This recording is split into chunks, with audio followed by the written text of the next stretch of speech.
All right. So we begin our tale in the primordial era of this universe. Before anything was created, there were the celestial gods, one of the dragons, one of the elves, and those of the chaos. These three primordial beings then stemmed off, creating the universe and all the lesser gods within it. And then we come to our humble little planet. In this humble planet, we will begin our story at the major city of course, my page doesn't want to pull up. Iman. Iman is the starting city that you will all be in. So I'll start with Acteza. Acteza. Yeah, Acteza.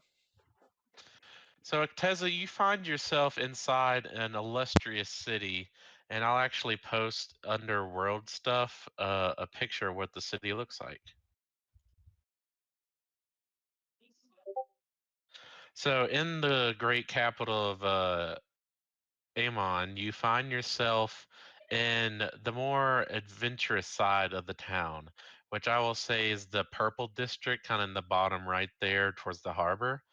And you are standing out in front of a adventurers guild, actually, believe it or not. What would your character be doing? Um, she would basically probably be looking to see what text they have in relation to the Eldritch gods. Whether that Ah, requires okay. her to join the guild or not is definitely up to you, but that would be probably the primary reason she would be there.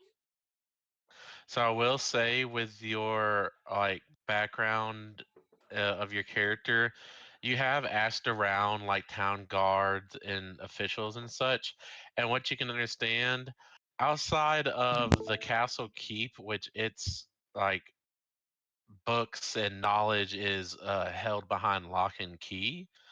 You actually, thank you for doing that. Uh, you actually, the only other place that has knowledge of those kind of specific like entities would be an adventurer's guild. Like libraries are in the city, but they wouldn't hold like information like above just basic level Oh, thank you, monsters bug. and things. That's more something you might find in an adventurer's guild that you can feasibly get your hands on My as of letter right to get now. my fingerprints done for work. But as you're sitting there pondering this, you hear a commotion as you're then tackled down by two tieflings who seem to be in quite a kerfuffle, a hustle, if you will say. They seem to be going somewhere, or if they're needing to run from something. If you want to introduce your characters, Akira, and oh, she has her headset off.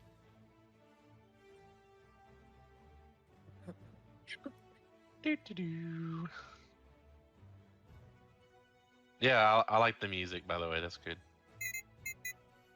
I'm sorry.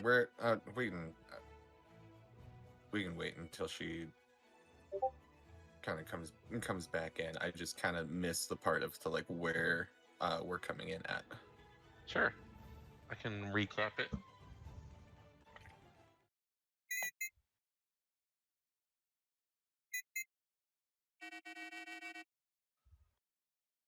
She's got to be talking to her dad. Probably.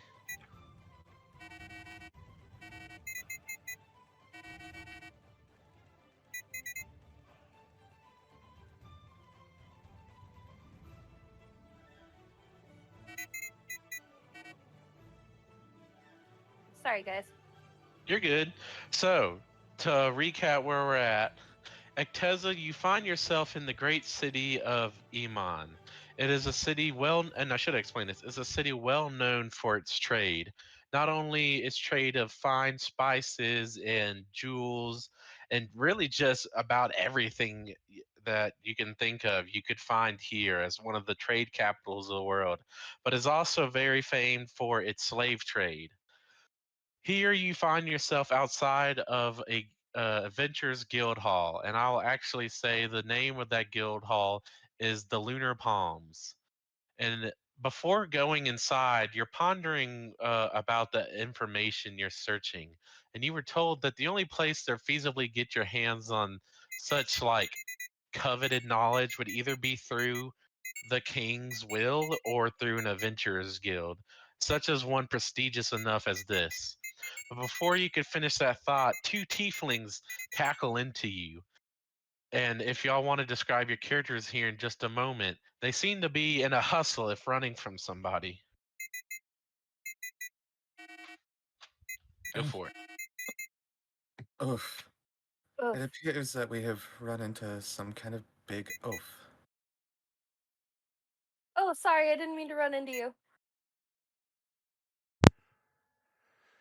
Well, it would make more sense if you were paying attention to where you're going, but since I was just standing here not moving, so I think that's more on you, but as you were. Maybe you should be more conscious as to where you're standing. Don't mind her. She's just grouchy. I'm hungry. We'll get food once we get out of here. As What? you say that, you hear, "Everybody move! We're looking for some runaways!" Oh, I think it's time that we move. That's us. And the person that the person that you see, one of the ones that you see, like me, what you see standing before you, like you can easily tell that she's a tiefling, but she seems to be dressed in a more like dark gothic manner, and she's got really long black hair, just kind of unkept, maybe a little messy. Kind of looks like bedhead 24/7. And then my character, Kira, she's also a tiefling. We're twins. And her hair is short and neat at all times. But we're identical otherwise. Nice. And what does Acteza look like? Acteza is a half elf, standing about 5'4", with what did I go with? It's kind of like fire, a darker auburn hair with like porcelain white skin, and she's got golden orange eyes. Um, she's usually kind of her appearance is more of like a prim and proper. Um, Basically, you could tell that more or less like a scholarly type, and that's more or less why her skin's porcelain white is. You can tell that she probably doesn't get outside very often. Hey, baby. Okay. So as you all three are standing there, it's clearly a crowded, bustling street. As always in a merchant city like this, there's plenty of civilians around, plenty of wares being sold and traded, and especially in this part of town, you'll find more aspiring adventurers. I would say people ranging from all races, really. You definitely see more humans, dwarves, and a few elves here or there. Those would be the majority you see around. But there are occasional orcs, maybe a goblin sneaking around here or there, but predominantly human dwarves and elves you see around. And so as you're standing there, you definitely can see some town guards are combing through the crowds of people in search of somebody or something. What will y'all do?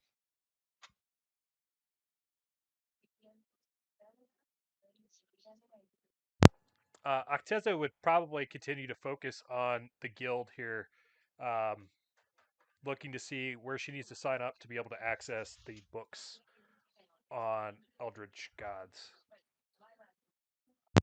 Can I roll stealth to see if I can just hide? Sure, go for it.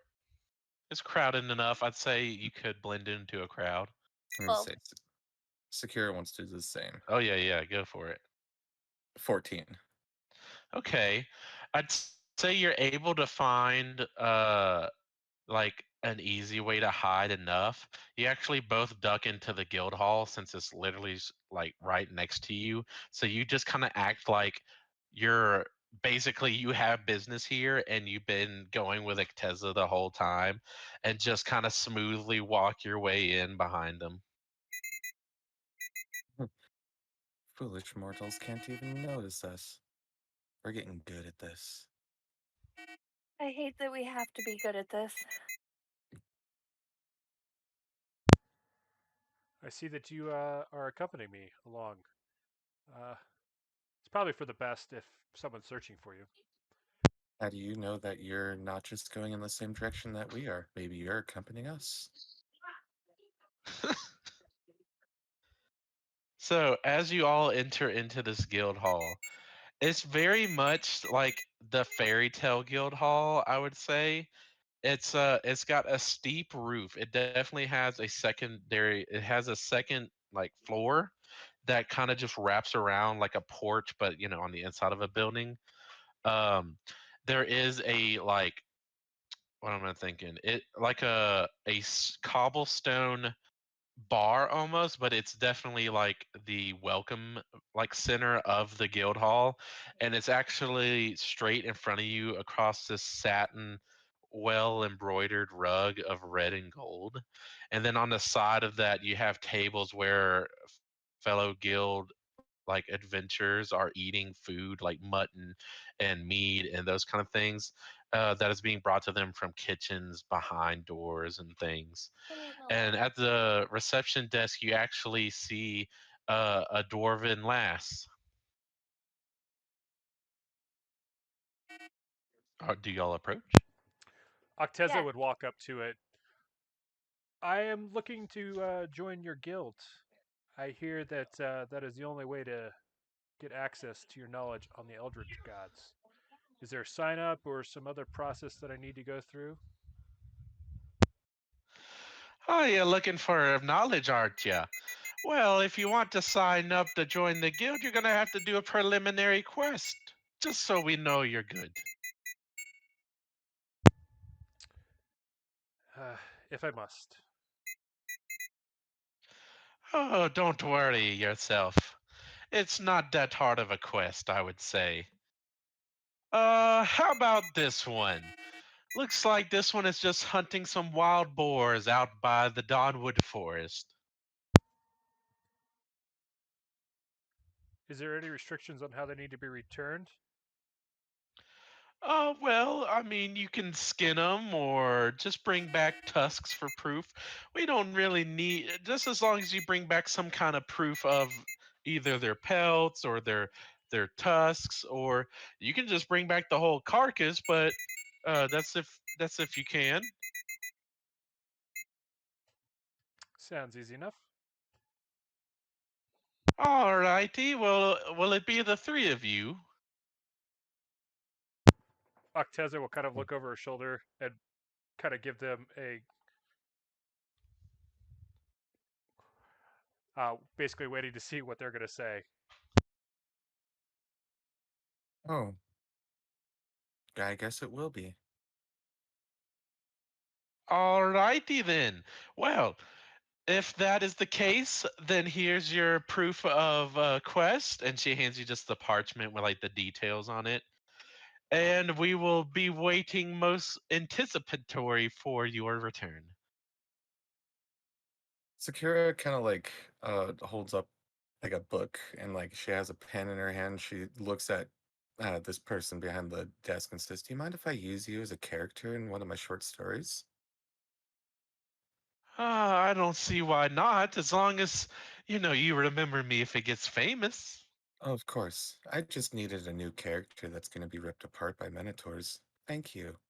And she just kind of like Uh, bows and turns. my pleasure.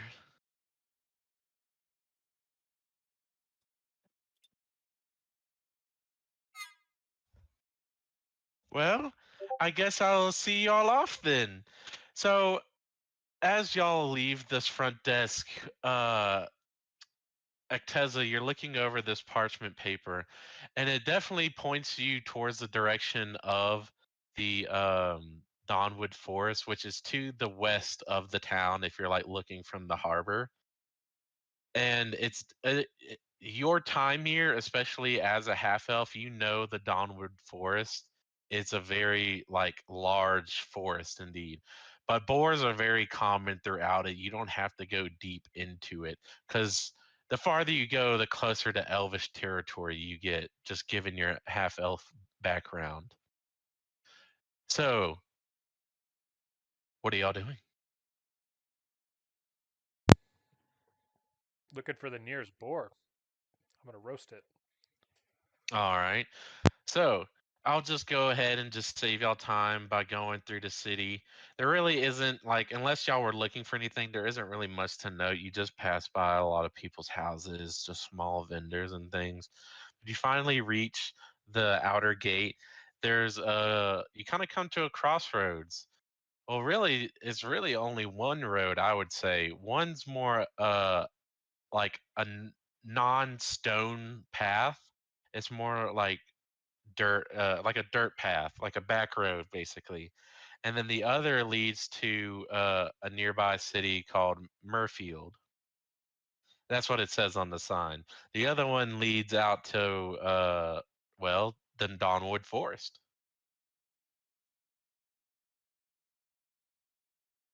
So I don't think as there's. y'all, oh, I was just gonna say I don't think there's anything like specific that I was looking to do. I'm good with just pressing forward. okay. So as Same. y'all enter As y'all all enter into the Dawnwood Forest, you're surrounded by tall trees, I'd say of spruce, oak, all kinds of manner. It is a very, this forest has been here for quite a long time. You see plenty of, like, rabbits. You hear the occasional birds chirping, and even some off in the distance, like sheeps maybe, or like rams.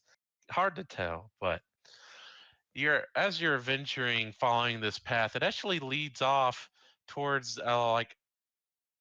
there's really not a name for these mountains. I'll have to think of one later, but they're kind of the Dawnwood mountainsides, and it actually goes along the coast of like the continent against the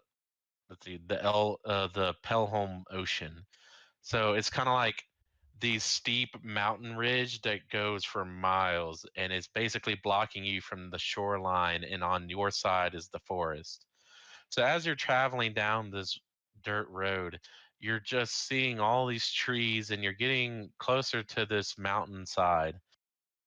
Would any of y'all like to roll a survival check to see if you can track down some boars? Yeah, Oh, my survival's bad. that was mine. Oh, that's not so bad. 16. That's bad. That's a 4. 11 for Acteza. Okay. I'll say, Kakira, you're a little too busy looking around at all the wildlife and the scenery. This is a very nice forest. You haven't really seen many of this kind before. Would you say you've gotten out much? No, probably not. And say Yes, being slaves for a while, I think, or most of our lives, I think our knowledge of the outside world is probably very thin. gotcha. More shut in, then I'll say. Yeah, So sheltered. yeah, and Acteza, you're also kind of the same, but you do notice some little footprints. You're not totally able to discern. You do see some hooves, it seems, but you're not sure if that's what a boar's hoof looks like. But then, as for, or no, that was Acteza. Sorry, uh, that was for Acteza. But Sakira, surprisingly enough, out of the couple of hoof marks you see, one definitely stands out to you to look like a boar. It's definitely like broader than a deer's like stance would be, and it's sunken in a little bit more. So you think you have a good idea of the direction you're going. Would you like to She's follow it? Yeah, she's like down. She's like crouched down, like looking at it, kind of like poking at the dirt with her fingers, and she's like looks up in the direction it's going. Says out loud, "Hmm, I think it must be this way," and just stands up and starts heading that direction. Okay. By the way, I can't hear the music. I don't know if it's just me or not. I cannot hear it either.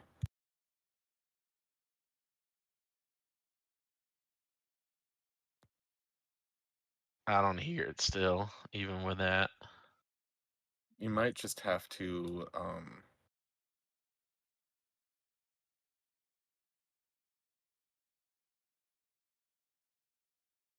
Can you guys hear me?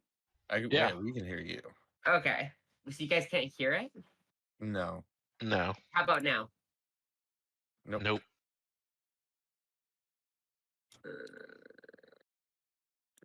Well, that's weird. Sir. So the way that I do it, Dre, is when I share the screen, I share directly like that specific Window. that YouTube window, but I have it pulled out of the rest of the Chrome, like it's its own separate window, and then I just open in the background so that way it keeps playing. Can you guys hear it now? No. Nope.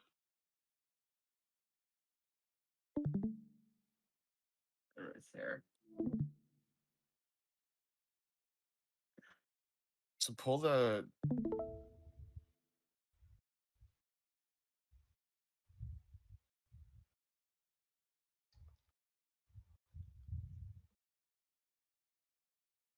You guys hear it now? I can't. I don't fucking get it. Mm. Let me try that.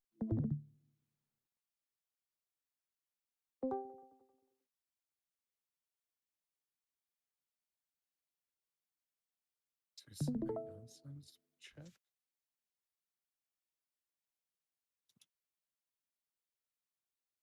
I don't hear anything. So Dre, when you share the screen, are you sharing only that Yeah, you- I am. Hmm.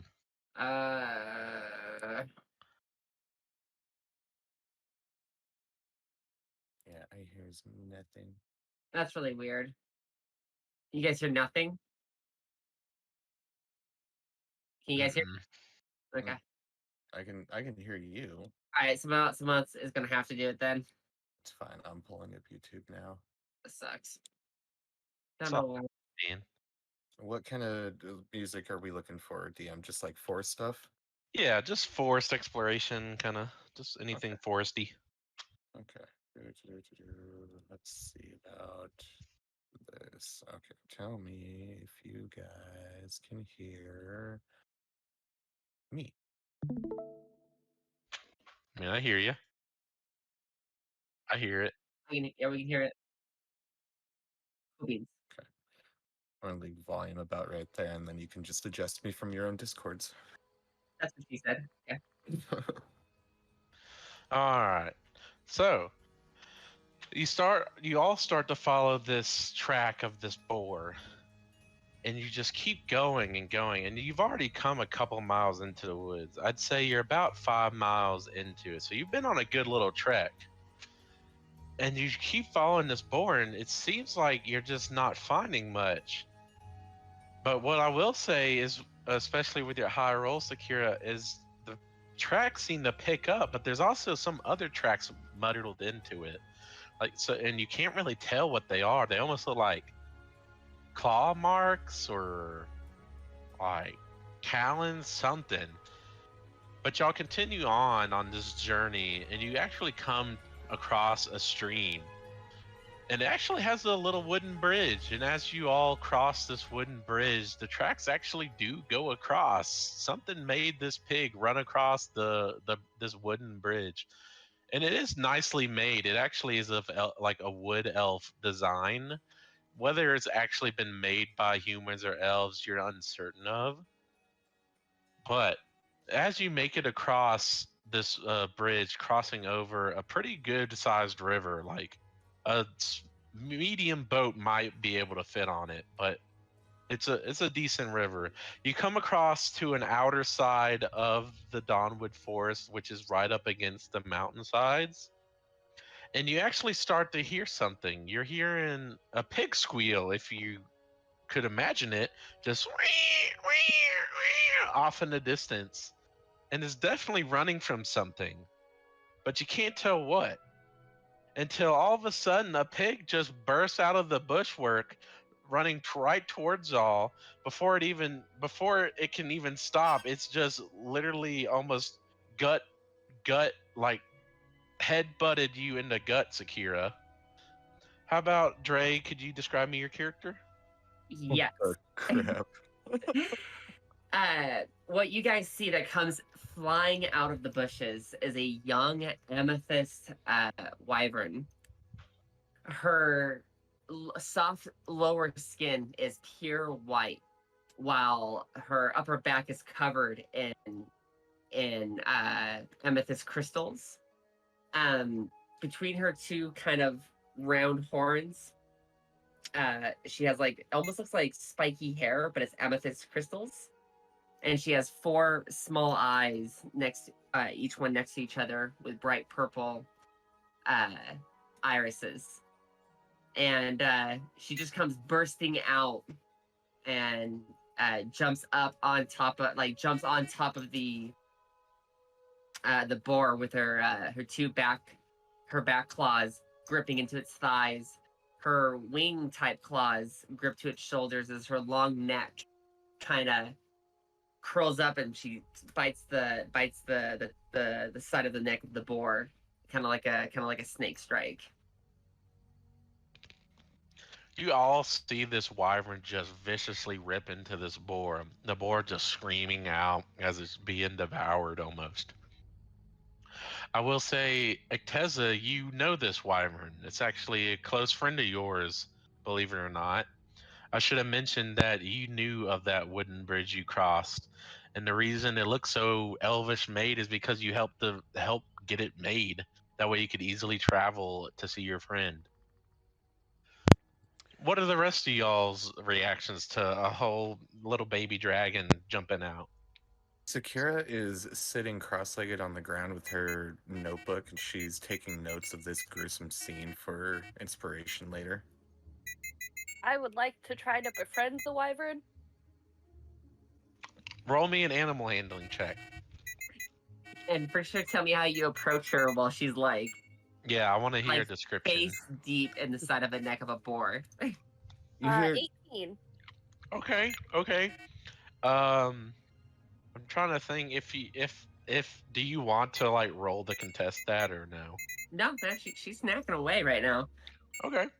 Okay. And describe me how you're approaching this beast. I'll say you are coming across pretty friendly. Sakura, before you like start approaching, you hear Sakura just kind of like look up at you and say, "Remember, sister, you're a main character. You can't die." Okay. It's so cute. And then I'm gonna just walk out to her with my hand sticking out, like you would approach a dog, basically. she kind of like pulls her head out of the hole, like the whole front of her mouth was inside of this thing's body. She pulls it out, and she kind of looks over at you, goes to hiss for a second before she kind of like her long. You can tell she has like quite a long neck. As she kind of like her head kind of goes down, she kind of like sniffs your hand as boar blood is dripping onto your hand. Oh, you're so precious. And as you say that, inside of all of your guys' heads, you hear, "I am very adorable. Thank you." And Sakura's just gonna kind of screech with excitement and then go back over to Sakura and sit down and watch her draw. Who are you, people? Are you new friends? Are you new friends? Oh, careful. Mother might get mad if she knew if I saw you. She does not even know that Dawn's character's there. Zinrot, I'm right here.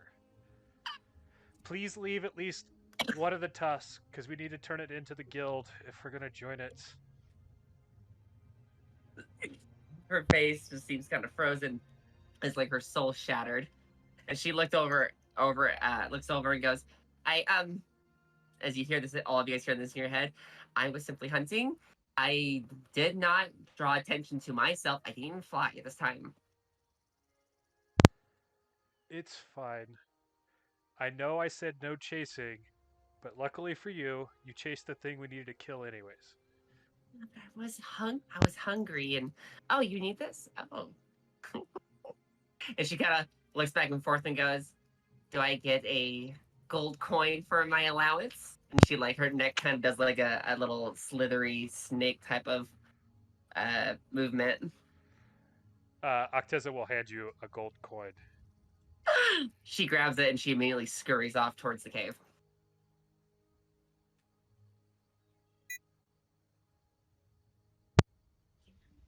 Well, now you got one boar out of the 10 you need, so mark that one down.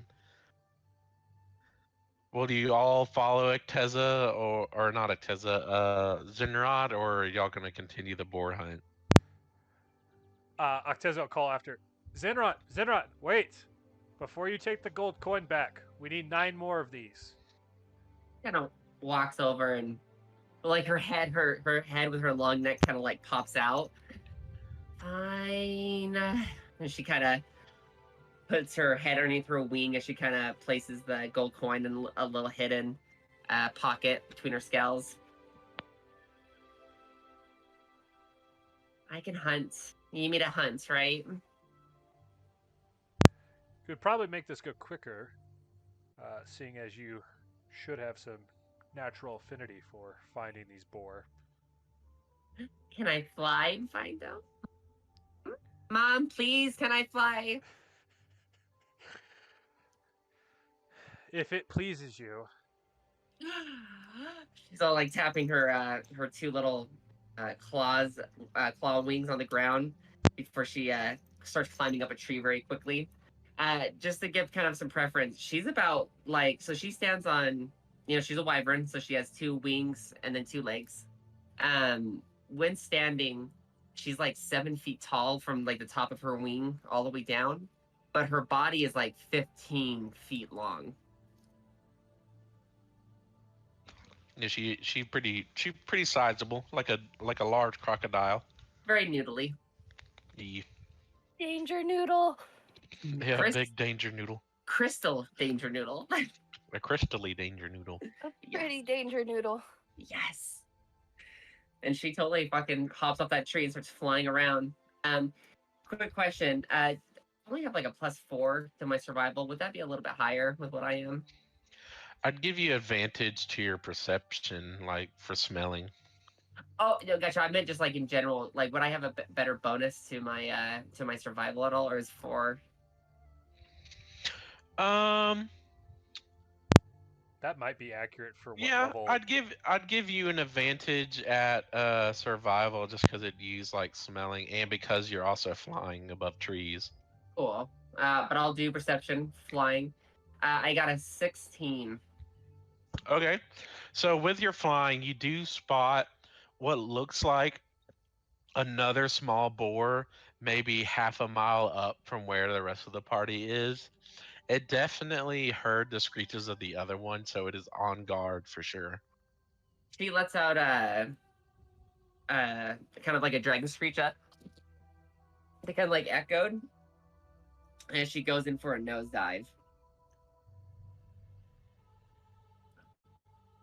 Oh yeah. Oh, like against the boar. Yeah, she's nosediving towards the boar after she let out a screech. Okay. So let's see. I'm trying to think how to roll. I guess roll an attack for it, and then if you hit, I'll have to think about what kind of damage. She's just going for a bite. Oh, okay. Then Well, yeah, she- just go for the bite. Yeah, she's just nosediving though. Oh, okay. I got you. Just Oof. She rolled an 8. that it misses. The boar was on guard, so right as you go for this bite, it just and it starts to run away, and you just narrowly miss its hindquarters. Okay. I'll let the rest the people go before I do anything else. Actually, I'm gonna need all of you to roll initiative for me. Okay. Yes. Dun dun dun. As I've been looking over my character sheet because I'm like I've never played a tiefling. I need to understand like everything that's going on. Good old Nat 1. Oh, no way. That would be a 17. Okay. 18 for me. Okay. Dude, that's banana sandwich. I'm so sorry. And a banana sandwich. Gotcha. Banana sandwich? Sorry, Banana sandwich. one of my friends is they're raising her rent $200. Ew, Yeah, yuck. they're doing that with ours too. When we're renewing your lease, it's bullshit. That sucks. Yep. Ridiculous. I was asking everybody to roll initiative. Our good Initiative. old dragon member here just dive bombed and narrowly missed biting the hindquarters of a boar. 8. 8, gotcha. So as the party kind of gathers up, the boars run off into some bushes, and you hear some pretty loud rustling. And as you all are making, like, preparing yourselves, basically rolling your initiative, a large group of giant boars come out from the bushes. These are definitely the mama and papa and other like parents of these boars, and they definitely do not look happy with what y'all are doing. So at the top of our round, we do have Zinrot. Zinrot, what you can see is there are 4 other boars surrounding you, kind of in a like one at like 8 o'clock, one at 2 o'clock, and the others one at 12, and then one at like 10. He kind of looks around and goes, "Oh, you have friends. I can work with that." As all 4 of her eyes glow purple, you guys see that her crystal, her upper part of her back, not her upper, her upper part of her body, from the soft part to the hard part. The amethyst crystals that cover it start to glow a bright purple within. As she's gonna cast sleep on a 90-foot radius. Oh damn! Okay, That's one way to do it. At level 2. okay. Do they need to make a save or something? Yeah, it has to be a DC check. Let me see here. I don't even have my The dice spell out. sends oh wait, let me see here. Bro, oh, it doesn't matter. It's all based on hit points. So Mm. anything with 30 hit points or lower passes out. None of them pass out. Oh, damn it. Did any of our people pass out?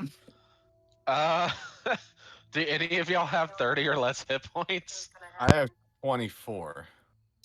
I mean, were you targeting specifically the boars or your friends? I will give you that option. Oh, you will then just the boars.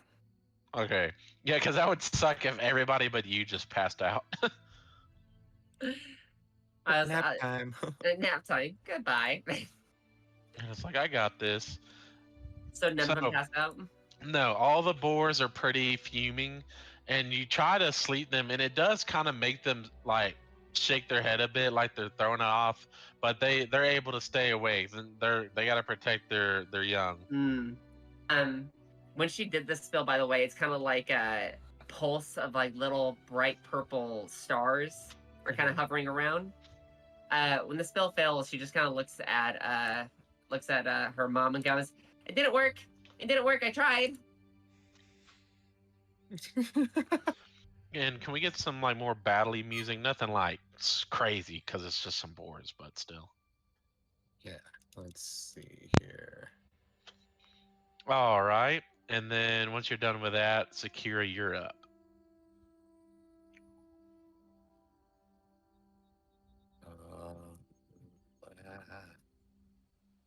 I can spell. Can you? Yes. Yes. Maybe. I don't know. God, all of the light battle music for D&D. How's that? Yeah, that's good. Okay. So is there a boar close to Sakura? I'd say they're all about 30 feet from you. You're like in a clearing, and they just came out of like the bushwork about 30 feet ahead. Okay. Sakura is going to draw her crossbow and target one. And take Go a for fire. That's a 19 to hit. Oh yeah, you hit. It's gonna take 10 piercing damage. Hell yeah! How do you do it? Like not kill, but how are you attacking it? You see her just kind of like, she sighs. It appears that she gets really calm as she draws her crossbow and she targets the first one that she sees. And as she's following it, she pulls the trigger. The bolt flies through the air and just pins it right in its hindquarters. And she goes, "Oh, I was hoping for a little higher up." Oh yeah, and it definitely lets out a squeal in pain. Is there anything else you do? One check here.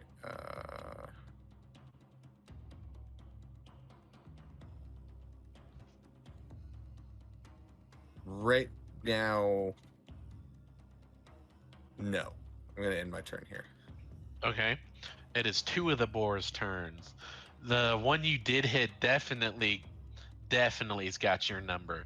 So it's going to actually charge right at you. So it's going to move up over 30 feet right at you, bearing its tusk in like an upward motion, just like a bull charging you down. Let's see. I'm gonna have to make a roll. I have to pull up a character sheet or something. I don't have my dice out, or maybe I got my dice nearby. Let's see. Hold on. Was not expecting the DM today. I'm sure my dice are somewhere here.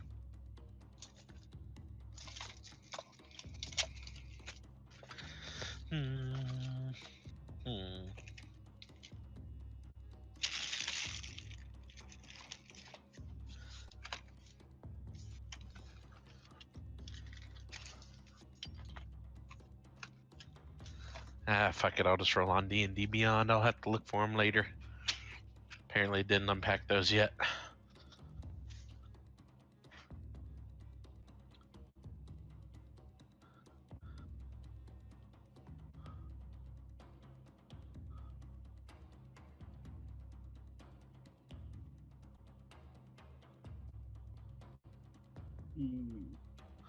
All right.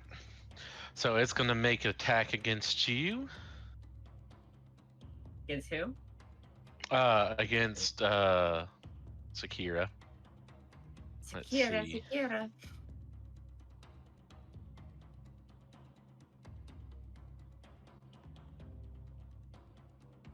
Actually, no, that's right. Does a 15 hit? Yes, it does. Okay, so you're gonna take 2d6 slashing damage.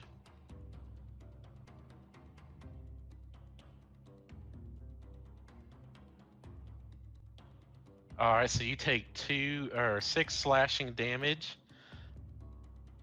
As the boar hits her and she takes that damage, she, in a reaction, she points her finger and invokes Hellish Rebuke.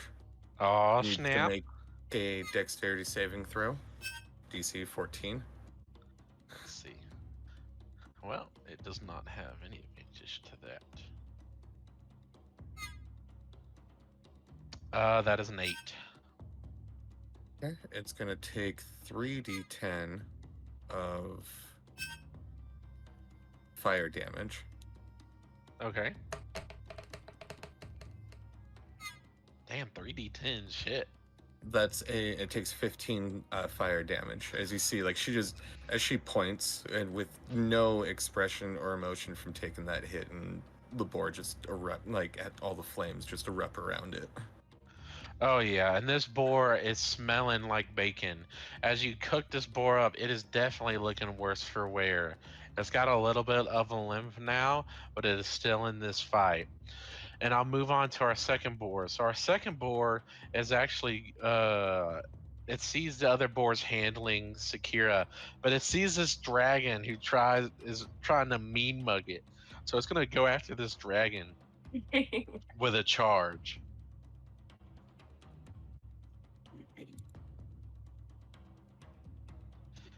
Let's see, what is that? Does a 14 hit? No. All right. Describe how you dodge it.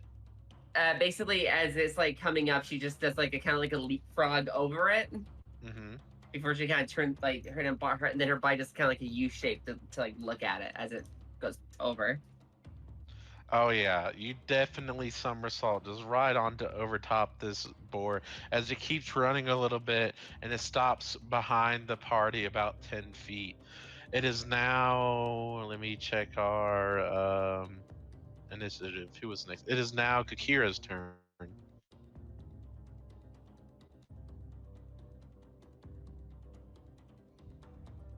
Kakira? Yeah, sorry.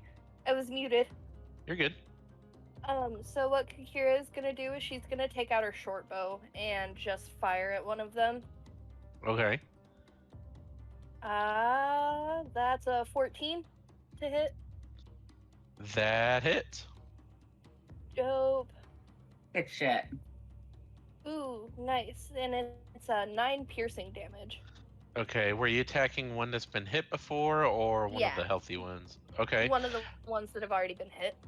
Okay, I think the only one that's been hit would be the one right in front of Sakira. So you definitely hit that boar good and true. Describe me how you kill this boar. So what Kakira is gonna do is she's gonna just kind of skirt around her sister really smooth like and just fire her bow straight at it and get it right in between the eyes. Kind of like a baseball player sliding into base. Yeah, kinda. Oh hell yeah. Yeah, you just all hear a painful shriek as just a big thud of one of these lumbering boars goes down. It is now the other two boars' turns. They definitely are not happy with you killing one of their fellow teammates, so it's one of them is going to charge you, Kakira. Alright. A 19, does that hit? Yeah, that absolutely hits. So you just feel this boar. It doesn't really impale you with this tusk. It definitely just nails you more like a bludgeoning hit, and you definitely slide onto the ground next to your sister Sakira, and you take 8 slashing damage. Oof.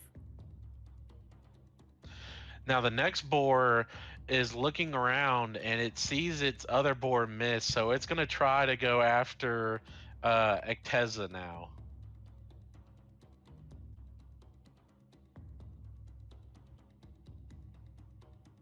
And that was a nat 20. Damn. Perfect.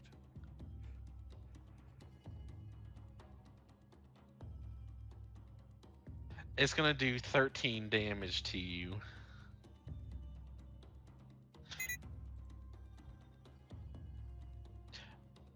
You definitely, so it kind of just full on headbutts you unexpectedly as you're watching Zenrot massively move.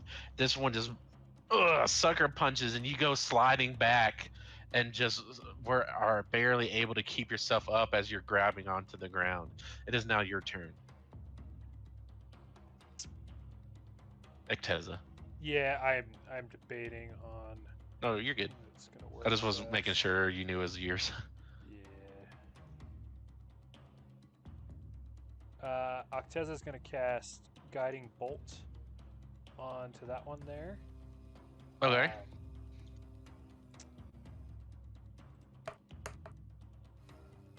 15 to hit. That hits. So it's gonna take 16 radiant damage. Oh, and- damn. Okay. And whoever makes an attack on this next has advantage and it's the first attack until the end of my next turn. Okay. Yeah, you definitely strike this, and you're hitting it with a bolt. Is it like a lightning bolt? A flash of light streaks down and then nails the creature, and then it's basically just suffering radiant damage after that. Oh yeah, and it's feeling the radiance of a god. It is definitely like the skin is scorned down to like it's like black skin underneath its fur, and it is looking worse for wear. So now we're gonna go back to the top of the round with Sakira.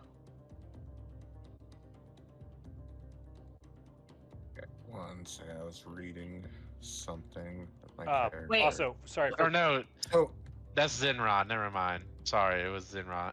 DM, Did maybe Okay. somebody else can answer the question that I have Mm-hmm. better than what I'm finding on D&D 5e.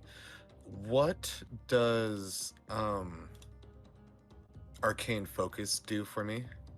it's basically like what you're using to cast your spell, kind of like Hesa and her crystal ball. Her crystal ball is literally an arcane focus that I was able to pick from. Yeah. It's what you use to cast magic, and it could be like magic that wraps around it and then fire. There's all kinds of ways you can go about how it works. Okay. Does Zenrot see her mother figure being attacked? Oh yeah, you see her get nailed down to the ground as she then retaliates like with a radiant blast on the boar. Is the boar still alive? Yeah, it's still staring her down. She just looks at that, and like you all kind of hear like a psychic scream of her basically saying, "Don't touch my mother." She takes a deep breath in. Her vast lungs begin to kind of draw energy from the very fabric of space. You also have to feel a deep rumble as let me see here. The air around her begins to kind of shimmer and distort as it's manipulating the very laws of gravity itself. She's gonna fire her singularity breath at that boar. Okay, damn. It needs to do a dexterity saving throw of let me see. She needs to do a DC strength saving throw of 13. A DC saving throw of strength. All right. 13. and then That is a 9. Yes. Okay, so I'm just gonna pull the damage. Yeah, cool. Okay, so I did 31 damage. 31? Yep. Describe how you annihilate this boar. Perfect. Let's see here. A surge of concentrated gravity hurtles forward, creating a vacuum that is pulling everything in the path closer to the beam itself. You guys like notice the rocks and the pieces of wood starts to get pulled into the very front of the beam. Anything behind it is getting dragged with it. The ground is starting to tremble, and the air is getting pressed if it's being crushed under the weight of an invisible giant. The force of the breath is causing the surrounding landscape to warp and bend, and the ground beneath it is being distorted. And when it hits the creature, all of those, not only did the force hit its side, but all of everything that it pulled with it, the rocks, the twigs are being hurled at fast speeds as it kind of like shotgun blasts the pig. And as the pig kind of almost gets shot off its legs, the singularity breath causes it to just get crushed on the ground like if a giant just stepped on it. Damn. So you all just see this wormling just use its inner like rage of seeing its mama hurt as it not only rips this board asunder with the flying rocks, but then crushes it with gravity magic like a flat pancake of just bloody fur soup. Sakira, it is now your turn.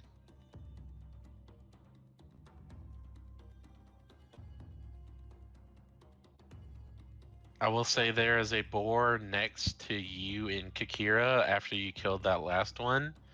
And the remaining, let's see, I'm trying to think. The only other remaining one is behind the party.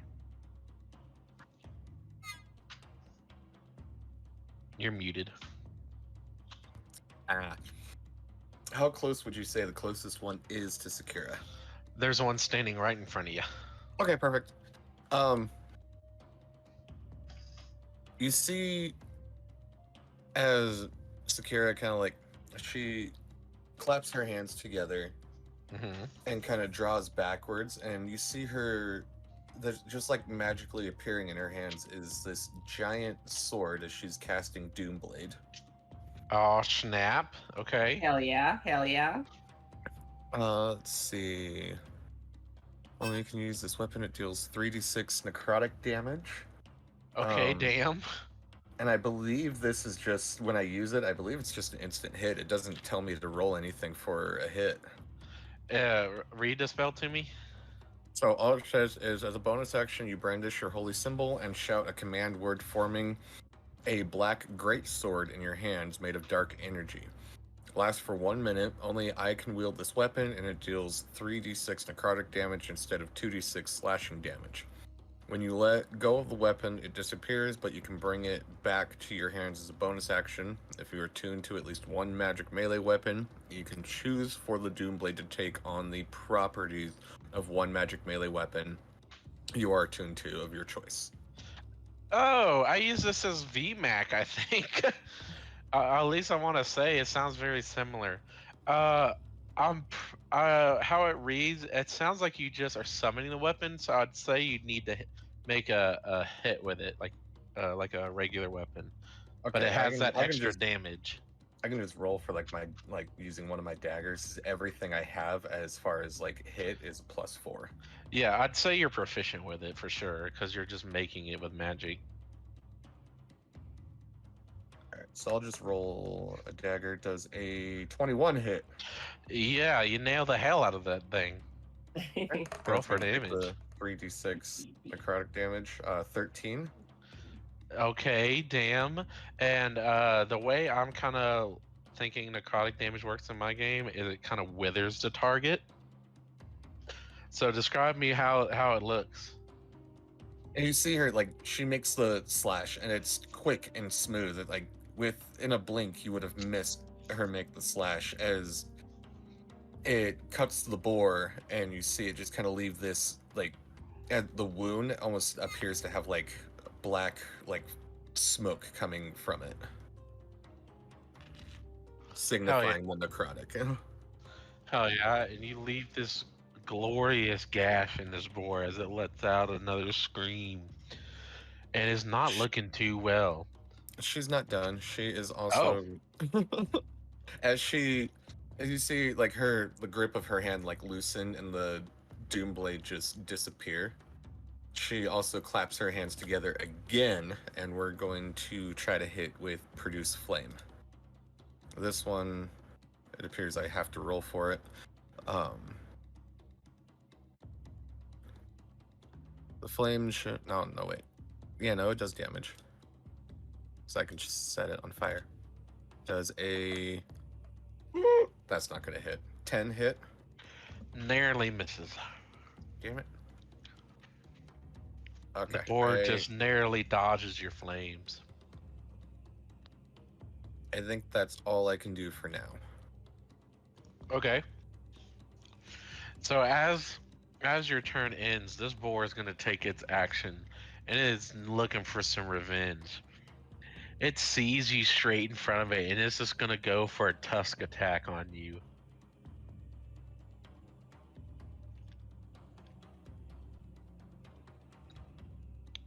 Does a 16 hit?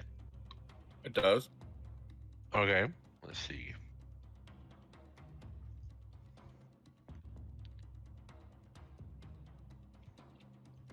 You take 6 slashing damage as it just it gashes into the side of one of its tusks. And as it does this, it's almost like it appears as if Sakura almost helps guide this attack into her as she invokes Hellish Rebuke again. Oh damn, you can use that multiple times? I can. It's one of I can use it 2 times. Oh, okay. At second level. It needs to make a dexterity saving throw of 14. Okay.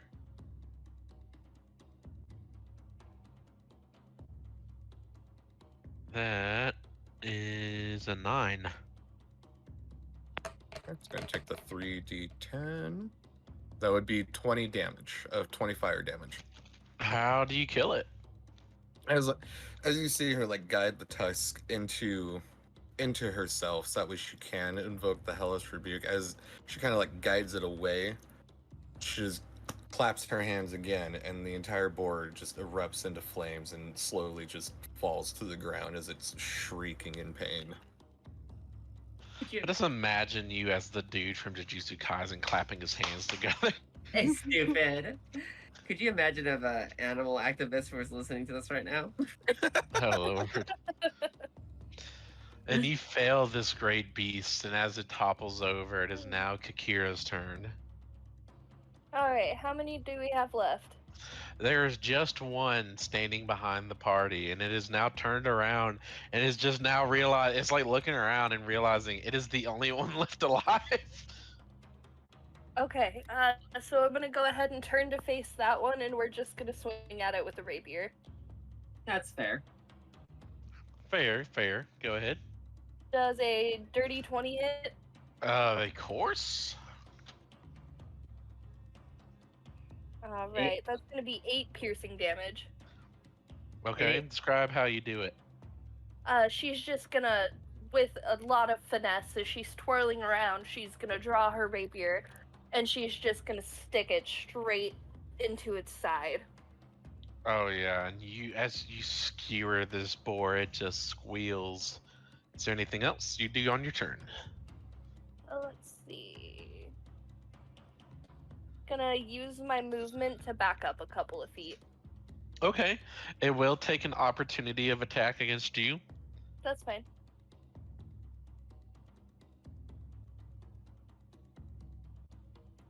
Does a 13 hit? Ooh, that meets. Meets it, beats it. Yup. That is what she said? I don't know. As you take a kind of astounding 10 slashing damage right to the gut. Ooh.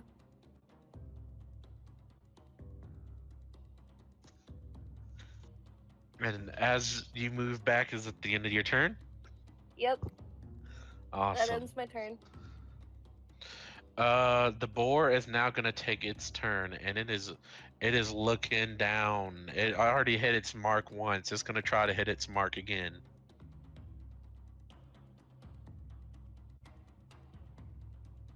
I'm gonna assume a 6 does not hit Kira. No, it does not. All right. Well, that means it is now on to the next person, which I do believe was Acteza. Yep. All right, Acteza is going to target that boar with Sacred Flame. It needs to make a dexterity saving throw with a DC of 14. DC 14. Gotcha.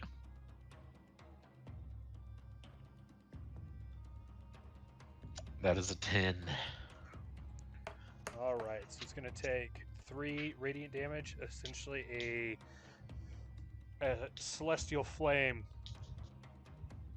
comes down and strikes the boar. Okay. And then as a bonus action, I am going to use Healing Light again to heal a d6. Okay. That was a 3. All right. Nice, good 3 heals. Is that all for your turn? Yeah, that's it for Acteza on this round. Alrighty. And with the end of the round, we're going to go back up to the top with the good old Dre. Howdy, rowdy. So how's the one looking that's standing? It's decent. It's been hit a little bit, but it's still decent. She's going to charge it, and she's going to attempt to use her long neck, her talons, and her wings to basically incapacitate it with basically like a predator grapple. Okay. Make me an athletics check. Can do, will do. That's 24. Okay, and it's going to contest with an athletics. Oh, it fails miserably with a 6. Perfect. Yeah, she just jumps on its back. Her back legs go between the thighs and the main torso of the boar's back legs as she kind of tries to push his legs out.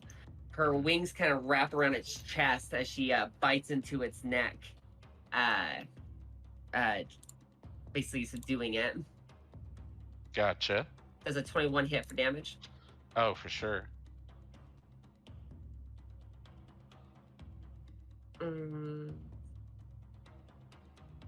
Get. Is that? Do I? Let me see here. Sorry, 1 second. Hmm.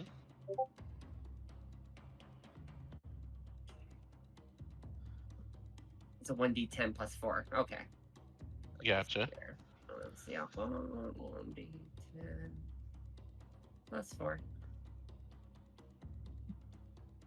So it'll be at 9 damage. Okay. And this boar is looking pretty close to death. Or not close to death, but it's looking bloody. And we are gonna go. If is that the end of your turn? Yeah, no, she's just gonna hold it there with her teeth sunken into it, her wings wrapped around it, and her legs tucked underneath its thighs and legs. She's basically Gotcha. holding it there. Gotcha. And we're gonna go on to Sakira. This is the only boar remaining, and it's definitely being held down by your wyvern friend here. Okay, 1 second. I was doing something real fast. I can rename this, right? Yep. Doom Blade. Doomblade. Did that do what I wanted? It did. No, it didn't. What the fuck? Anyways. It's not necessarily what I wanted, but that's fine. So it's being held down right now? Yeah, it's being held down or grappled by the wyvern. Zinrot. Okay. Sakura is going to approach, and she's going to make a grasp with her hand in the air, and you'll see the Doomblade just take shape again. She's going to make an attack. Alrighty. Can't you, since it's pinned on the ground, can't she technically attempt a coup de grace? I will say, why not? It's pretty well held down. I'm gonna say this is an automatic crit. Yeah, and it's really low in health. Yeah. It's an automatic crit. Yeah, an automatic crit, and we'll see. If you roll really bad, it might live, but we'll see. Okay, so you just want me to give you damage? Yeah. Okay, how do you do damage for your crits? Just right click on the damage die. Or are you hitting it with Doomblade? Yes. Then it would just be double the damage die on there. Okay, so double the dice, right? Yeah. I'll just do double the dice. I'll have to think which one I'd prefer, but I think double the dice is fun. It's a lot of dice. Yeah. So 22 damage. Oh yeah, how do you kill this thing? All right. I just put peanuts in my mouth. That is what she said. Get those nuts out your mouth. You see, she points the blade straight down and holds it with both hands. Mhm. She brings it straight up. Looking this boar in the eyes, she goes, "This will make an excellent chapter. Thank you." And dives it just directly into the boar's neck. Oh yeah, and you fillet this boar's neck with your doom blade, and it is now dead. At this point, there's no more rustling. Calm seems to be among you. What are you all doing as this combat comes to an end? Zinra is literally eating a massive hole in its neck. Like, she hasn't let go of it. Okay, cool. Oh yeah, and you're gouging down on this beast. How is everybody looking for health? Yeah, Bad. Sakura kind of wonders. Oh, she's like where the last boar like pierced her in her side. She's got her hand over the wound. She walks over to Kakira. She holds up her hand like covered in blood, and she goes, "Sister, I appear to be losing some vital fluids." As she starts to like lick the blood off her hand. And Kakira is also bleeding excessively. And she's Oh like, jeez. Oh, me too. And she just holds up her bloody hand and just high fives her sister. Acteza is also bleeding profusely. The one attack landed did over half my health. Yeah, yeah. The Yeah, crit. I'm sitting at 12 hit points right now. I'm sitting at Okay. 6. I'm at 12 Okay. after using 2 of my d6 dice. So Well, I will say, given the time it has taken y'all to travel to where you guys are, it is getting more towards the dusky afternoon, evening time.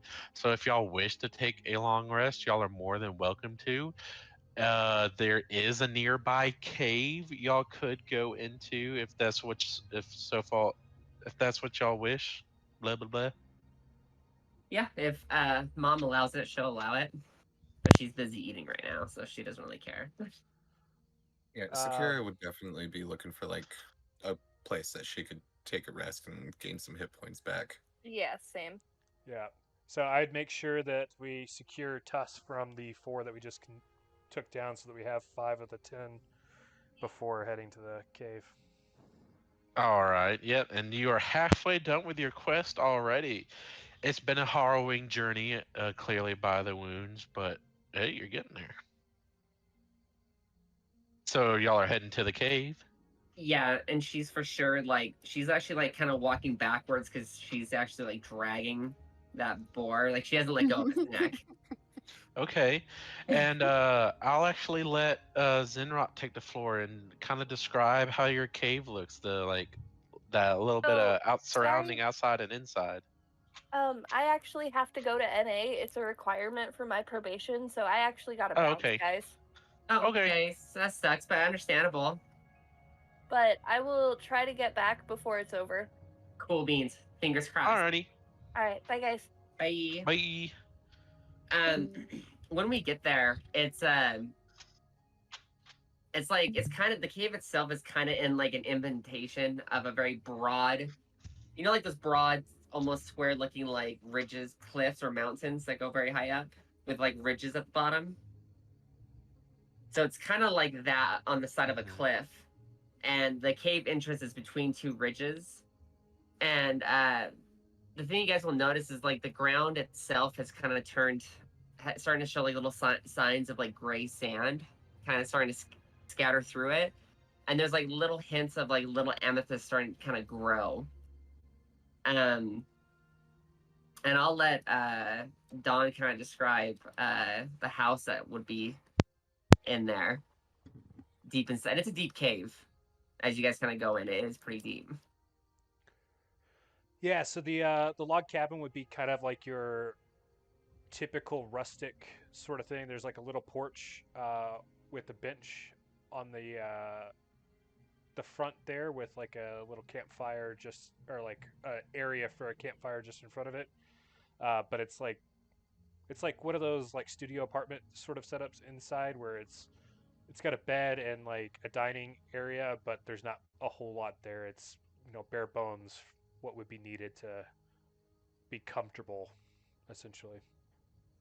And how deep would you say you built this cabin in the cave? Like how far Actually, back well, from the entrance? yeah, like how deep is my cave currently, Elder? It definitely is not a mile deep. I'm trying to think. I'd say from the entrance to the very back wall, you might have about a half mile. And Okay. it definitely bottlenecks towards the front. It definitely could fit like a dragon through it, but that's about it. And then after like a quarter to a mile, it comes out into the large cavernous like inside that it is, where I would say the only amethysts that are growing would be here, and they're very small amethysts. I'd say ones you might see on like rings, like on the side of rings, not to adorn the top. Yeah. But you do see some amethysts around. And I'd say this inside cave is quite large. It definitely fit. You could fit like 2 ancient dragons in this, so it's large enough for a couple of houses to be in. And I'd say that when we get to that part, the ground in there is entirely just like a white grayish sand. Ooh, I like that. Thank you. Okay, sorry, Don, go ahead. That was it for description for me. Like I said, it's pretty much your generic log cabin. There's nothing like extra about it. It's pretty much just bare bones there. Okay. I would say it's probably, I don't know, 800 feet inside the cave there. So like the main chamber. Yeah, it'd be towards the front of the entrance there. Okay, I'd say it's on like the left side. Like if you're looking out, like towards the outside of the cave, it's on the left side wall, and it's kind of snugged up. It's almost built into the wall. Ooh, I like that. Yeah, it's almost like built into the stonework, and the stonework, like the cave stonework in the back, makes up the back wall of the house. Yeah, So as definitely. you all, oh, continue. Yeah, I was just gonna say, definitely into the stone there for like to get that natural temp control where it doesn't get too hot or too cold. It's based Yeah. off of what Yeah. the cave temp is. And Oh yeah. how much, DM? How much gold would be in the very center of this cavern? Uh, let's see. How much gold do you actually have on your character? I have none. Oh, okay. What about Acteza? How much gold? I currently have 450. Damn, how? I've been alive for 350 years. Oh, okay. That's fair. I would say that would probably be how much gold you have in the center if Acteza's put any there. But I would say currently that's what your cave is worth. Okay, how much gold would you have? Okay. So my cave is worth like 450 gold currently of my own or with Acteza. Like, I think mainly just Acteza is worth 400 gold. I'd say just given your young age, you haven't collected any gold, or Yeah. if you have, it's been given to Acteza. that's fine. So Acteza, let me ask you, how much gold would you have given her for the time that we've been together? I'm trying to think. What did we decide on when we did our RP session? I can't remember. I don't know if you're. Well, question is, are you just stashing your gold here there as well? We could say the majority of it is there, probably. I Okay. feel like running the risk of carrying more than probably 100-ish gold at a time is probably dangerous. Okay. Um, Okay. Okay. Gotcha. Okay. Perfect. Okay. Then. Okay. So about 350 gold in the pile. Yeah, so we'd say 350 with the gold piece that I gave you earlier. Yeah, she puts it back like it didn't even matter, you know. And so yeah, that's what you see. Clarissa is like 300. You see a pile of like gold sitting at the center of this cavern in the white grayish sand. Yeah, and in this pile of gold, you can definitely tell there is a dragon-shaped nest in it. I would Yeah. say you probably sleep in your gold, unless you have another Yes. idea. No, I do 100%. Okay, yeah, there is a definite dragon-shaped bed of gold there. Sakura doesn't really like pay a whole lot of attention to this. She's mainly like looking around and taking in the sights of this cave. Ooh. Hell yeah. So y'all planning to take a long rest? That would probably be very beneficial to me. Okay. Yeah, I was So gonna say I think all three casters are probably hurting right now and would need the long rest, unfortunately. yeah. I'm kind of squishy. Yeah, level 3 is definitely I'm gonna have to balance a little more, but okay, would kind of describe me how y'all set this tent up, or like how y'all set your tents up, or how y'all go about it. So when we walked in the cave, Acteza would have cast light. She would have pulled out a firefly from her satchel and then touched her Mhm. sickle to light up the area until they got closer to the cabin. At which point she would have started a fire out front, and then would have been relaxing on the bench in front of the cabin. Nice. Sakura would have found it just like someplace secluded that she could sit while she reads through her grimoire to help bring back some of her spells and heal up, and then for the remainder of the time that she's taking her rest, she's sitting there cross-legged, just writing in her book. Zenrot is would spend half of the long rest kind of like scratching at the wall. Well, she spent 30 minutes eating as much as the boar as she could, leaving like the stomach is completely gone with the ribcage showing. It's half of its head is basically bone. And then and then after that she'll spend about 4 hours like scratching at one spot on the wall, kind of like she's trying to excavate. And then she'll after like 4 hours of work, she'll go over to her gold pile and just kind of lay on her back with her wings kind of like spread out with her belly exposed. Okay, so I'd say you'll probably get more of a short rest doing that than a long rest. Yep, that's fine. Okay, and I'd say, given your size, you are able to carve like a good human-sized like chunk out of the wall. Oh, 4 hours, I'd say a couple humans. Like you're able to get a couple feet in, maybe like 6 feet like deep. And is this at the entrance or where? It's actually like between the entrance and the cabin. So I would say if we're standing in the tunnel that leads to the cavern, and the cabin is directly north at the very end of the cave. She was digging on the east side of it. Now, Okay. if this keep Sakura up, maybe, but Yeah, there's definitely like just the sound of rock kind of tumbling. Not like huge rocks, but definitely like if you kicked pebbles and that kind of stuff. Um, I mean, that's up to Sakura if that would wake them up or kind of hinder their sleeping for a while. But I'd say, yeah, you're able to accomplish a little, like dig into the wall there before going to bed. Cool. I don't think it'll bug the Sakura too much. Gotcha. All right.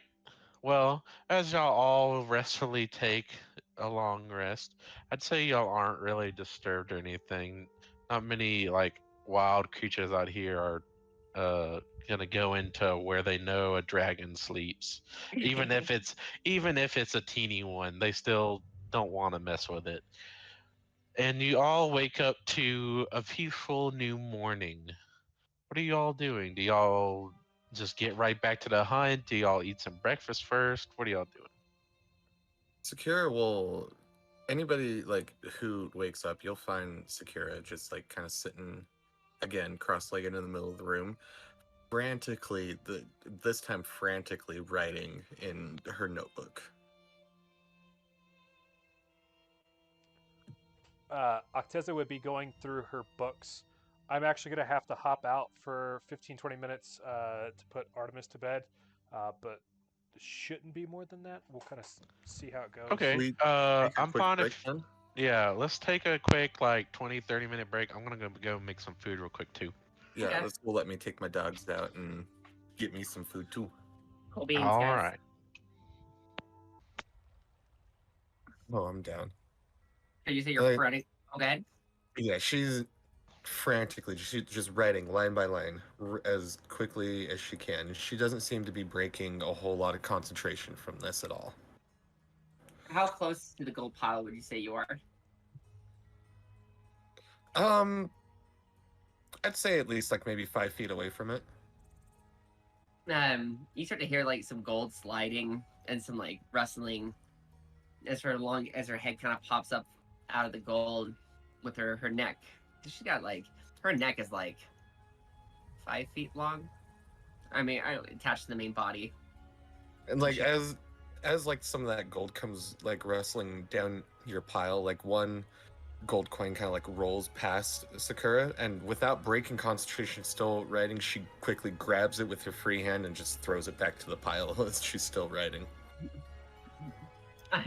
She watches this happen and she kind of lets out a snort of relief, and then she just kind of sits there with her head on one of the gold piles like mounds, and she's just kind of staring at you with all four eyes.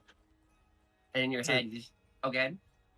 From behind her book, she the way that she's sitting, she's kind of got like her knees up so that way she can prop her book on it, and the way that she's writing, you can really only see like this much of her face coming over the top of the book, and you see uh her gaze divert to you as and you hear her say from behind the book, "I'm not a thief, that's what you're wondering."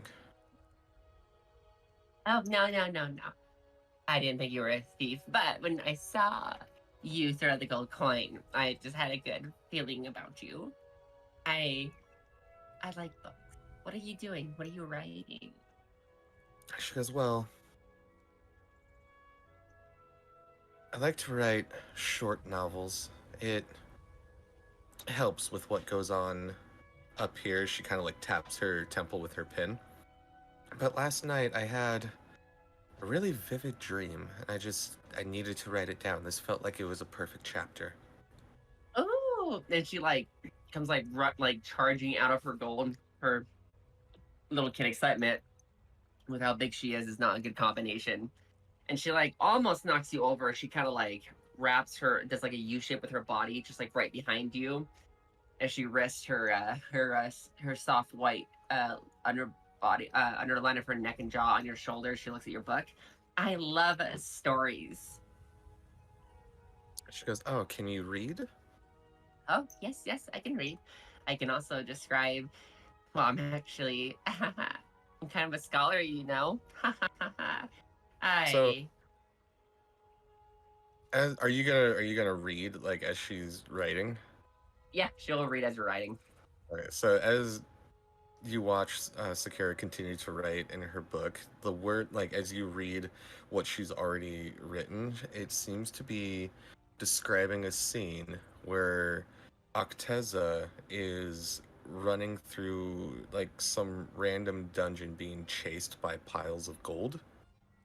And she's just like, "I don't know where this dream came from. It just felt like a cool scene. I hope he makes it out alive." Oh, that is exciting. Oh, and the gold. She looks at her pile. Gold is good. Hmm. Maybe you had a dream because the stars were aligning and you ended up here. And she kind of looks at you from like laying her hand on like her neck and underjaw on your shoulder. This chapter definitely needs more blood. Agreed. But I don't know all about the stars bringing me here. I know that I was given the ability to run, and we ran as hard as we could. As she like points towards her sister. Yeah, she kind of like snorts because she can't really laugh, but you hear "ha ha" in your head. She kind of like nudges your head, your chin with the tip of her nose. So the little sharp amethyst that's slightly growing on the top of her mouth kind of pokes your chin to push your head up. And when you look up, you actually see like small pockets of amethyst in the ceiling, like small pockets, and in those pockets you actually could see like a universe. And she goes, "I feel like the stars are aligning." Because I used to stare at the stars from our bedroom. I always wondered what's the meaning of all of this, of life, of everything. More than you can comprehend. And she snorts again. She goes, "Oh, well, I hope so. I fear that I may have to do some bad things in order to survive in this world." There's no such thing as bad or good, truly. I mean, there are things that are wrong and things that can be right naturally. But one must survive in the way it must. The universes and time have. And she just begins to ramble like an old man about the laws of the universe and everything for like 10 minutes. And it appears like she might be listening. She's still writing in her book. And as she kind of finishes that chapter and she closes it and puts it down in her lap and puts her pen down, and She looks over at you and kind of like pets you on top of the head, and she says, "I like you." She lets out like a mixed version of a growl and a purr. She's like, "I like you too. Knowledge is fun. You know, one day I might be able to give you a gift for you to have a better understanding of how it all works. Think about it. Maybe one day you can accept it." And she gets up and then starts to eat on the rotting boar. She just shoves her whole head inside, like into its rib cage through the pocket in its stomach. As you walk like away, she packs her book back into her bag, and she also picks up her grimoire, and she looks at it and kind of pats it on the face, on the cover, and says, and you can either choose to like hear this or not, but she says as you're walking away, and as she pats it before she puts it back into her bag, she says, "I may understand more than you actually know." She lets out a snort.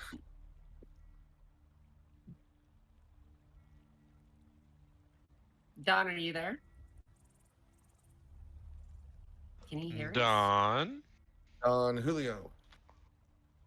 I'm gonna message him and just gonna see. Hey, he's got his headphones on, so. Right?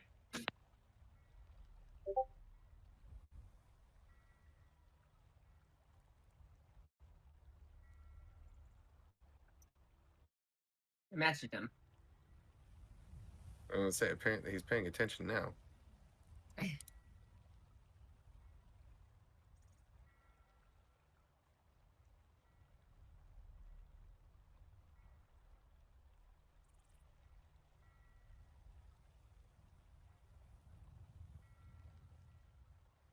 Ground control to Major Don. He's stupid. Oh my lord. Apparently I just had the volume really low. Oh, there you go. Yeah, because like Okay. earlier before they got back, I tried talking to you, and you're just kind of like sitting there. I was like, "Hello, what?"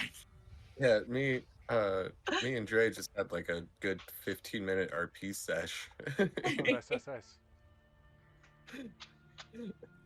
Like you didn't miss much. Like me and Dre's character were just God damn it. How do I say your name? You don't have Zenrot. Zenrot?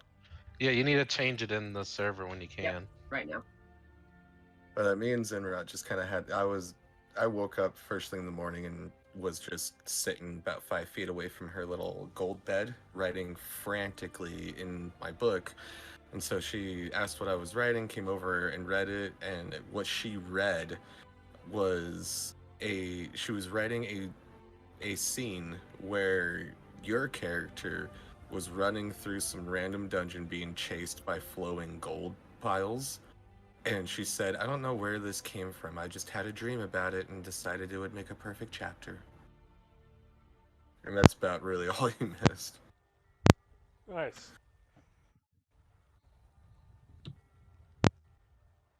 All right. So, as y'all are all waking and conversing and all that, do I take it y'all gather together to continue your hunt? I'm here. Sorry, I had to put something on the counter.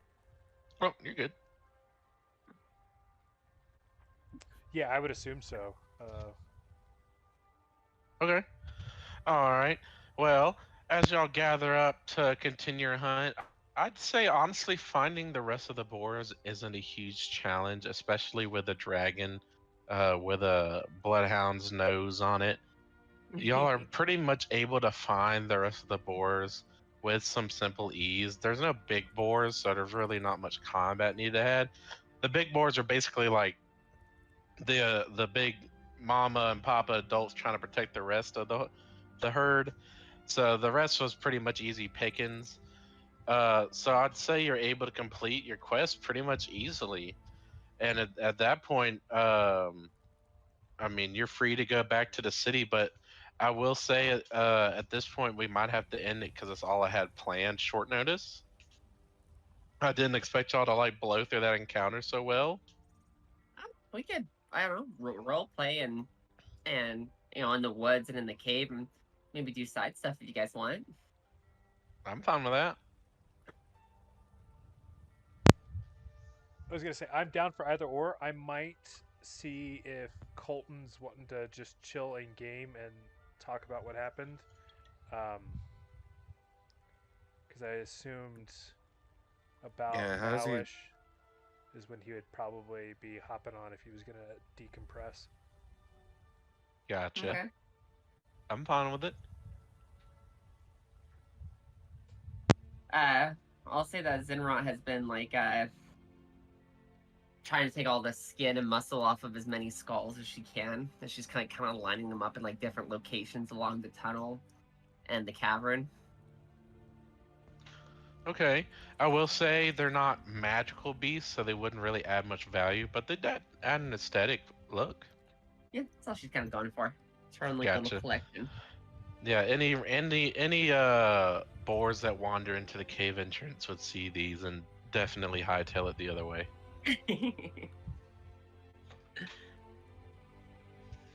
She'll even like drop one clean skull off at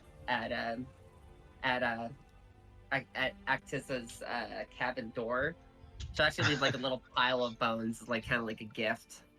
And she's kind of running around the cave and everything. Kind of like a cat bringing a dead mouse, but you're bringing a boar skull. And like some random like rib bones and whatnot. I love it.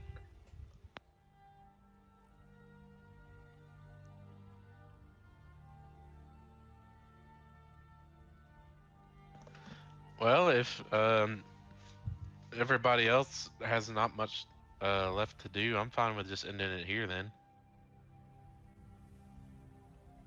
Larissa? Clarissa, what are you thinking? I mean, it's only 9 o'clock. I'm good to keep going unless we have like nothing else to do. Well, I had nothing else planned quest-wise, because, I mean, this is like a month early, so this was like the beginning of the beginning. Right. So I'm kind of on fumes here, but I'm fine with y'all RPing or doing little side stuff. I'm gonna say at some point while we're just like sitting in the cave, just to kind of like befriend Zinrot a little bit more. At some point, Sakura is gonna like come up to you, and you're gonna see her like take her hands and put them like over her eyes, and she's gonna cast thaumaturgy, and as she pulls her hands away, her eyes now look like yours. So you now have 4 eyes? Yeah, they're identical to yours now, and this lasts for like 1 minute, I think, something like that. She just like is like frantically running around you like in circles in excitement as she like stands on her 2 legs with her little claw hands folded, and she just has her face in front of yours. You have 4 eyes. I have 4 eyes. That's really cool. And she puts her hands back over her eyes and pulls them back, and her eyes go back to normal, and she's like, a little trick that I can do whenever we want to play. Oh, I like it. And her big tail's her big long tail's kind of like wagging and slapping the sand. I like it. I'm like, are you gonna build a home here too? Mom, is she moving in here too? Mom. Acteza will look over. I don't know. There was guards looking for them in town, and they followed me into the guild house, and then have kind of been following me around since then. So I don't really know what their game plan is, but He goes, well, technically right now I don't have a home. I guess you could say I'm homeless. No, not anymore. Mom, she's moving in. Mom, she is moving in. She just like completely runs out of the cave to go grab like a whole bunch of fucking trees. It's like, can we keep it? Mom, it's so adorable. Okay, I don't know how to make you do an ability check to cut down a whole ass tree. Well, Yeah. Strength probably. I mean, my strength is a natural 18, and I have claws. I was gonna Okay, say, you can do a yeah, roll strength, me a survival. strength check. Wait, what? Hmm? What did you say, Doc? I was saying the other one that would probably make sense is like survival, like the ability to like survive in the wilderness, so like creating a makeshift shelter out of like trees and stuff. Yes, I'll say you gathering trees could be doable, but making a shelter, I don't know. she's gonna basically make her. She's gonna grab like logs, you know, like she'll cut down trees and like drag them, and she'll basically make her like her concept of a house, which is just a big like bushy dragon's nest, but it has like all the materials to like start building something. That is a 23.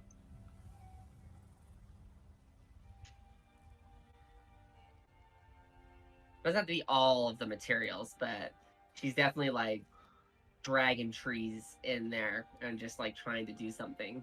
But You she rolled hasn't. a 23. Yeah, you're able to. I'm not gonna say I would imagine you're able to clear like any massive like elder trees that have been there for like No, over 100 years, but God no. you're definitely able to get like some 50-year-old like decent log trees. Yeah.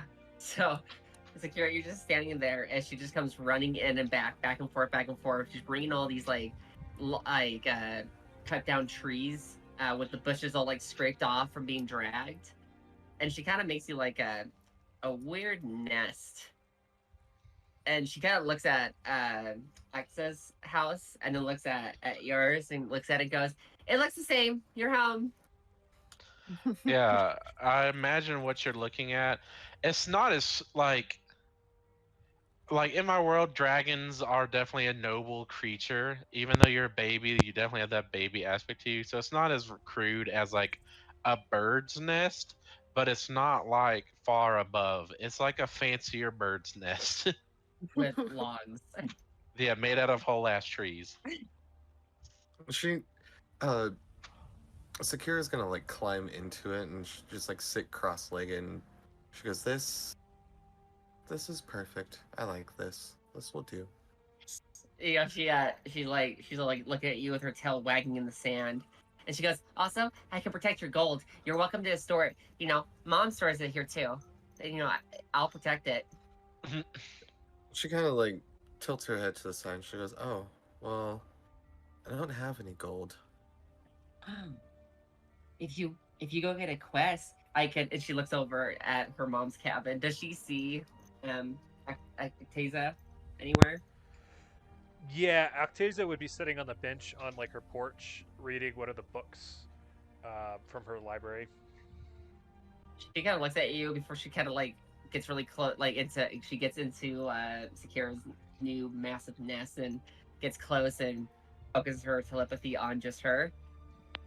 "You could go get a quest and we could go kill some bandits. No one would know. You get some gold and then I can protect it. Just don't tell Mom." She'll She get mad. she kind of like tilts her head again. She kind of leans closer to you. She goes, "What is a quest? And I like the killing, but why are we killing bandits? And what are bandits?" Oh. I know the laws of the universe. And she's like trying to think in her head. So Mom goes to the guildy thingy, whatever that is, and then she gets a roll of paper or something, and then she does what the paper thingy says, and then she brings back evidence, and then they give gold, and she puts gold in pile. Yes. She goes, "Oh, well." And she pulls out her notebook and flips to a blank page. And she's like, "Well, can't I just write our own quest?" And she starts like scribbling stuff on this page.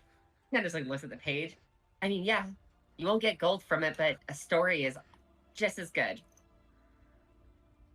She's like, "That seems like what you're telling me that Acteza does. She gets a story and does what the story says." Yes, and the story writers are. She actually says story singers. That's what she calls them.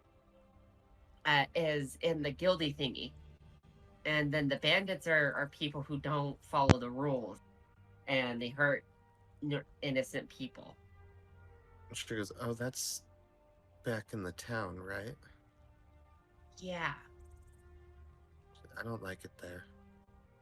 I don't Oh. really wish to return." Oh, ever. that's fair. I'm sorry, that's fair. I don't know, we could play tag, or I don't know, what do you want to do? She goes, "What is tag?" Is she like, actually, does Acteza notice this body language at all? Because if you do notice it, you know this is the body language of that she wants to chase something. Acteza would she'd look at you guys and she'd say, "You could play tag, but only two people. It's not a whole lot of fun because you're basically just running after each other instead of multiple people.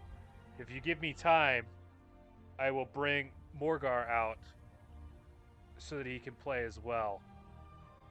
Or but can we just have Kakira join? Oh, that's true too.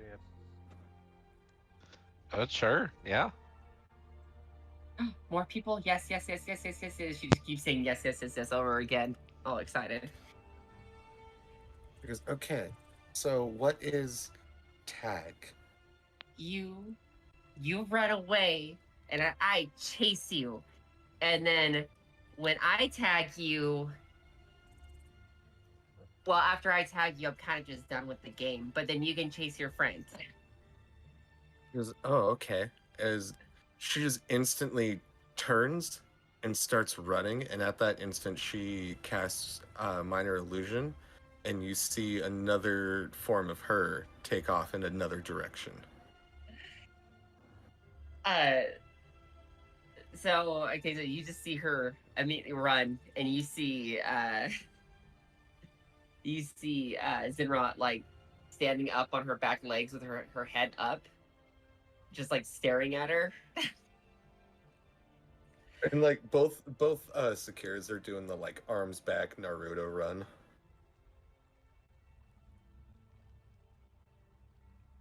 I'll let Acteza say something before I do something next. Oh, I didn't have anything. I was just listening to your description. Sorry. Oh, you're good. I just didn't know if you're trying to get in. If you're good, you're good. Yeah. I'm gonna use survival to see if I can sniff out the right one. Is that okay? Sure. 20, 30, 20. And you're sniffing out like who? The real Sakura, not the fake one. Oh yeah. You definitely smell the scent coming only from one of like the clones or whatever Sakura's doing. And because the rest wouldn't, because they're like not real. Her head immediately just like turns as her four eyes glow, and she immediately starts going full speed towards Sakura. Oh yeah. Sakira's gonna cast Disguise Self.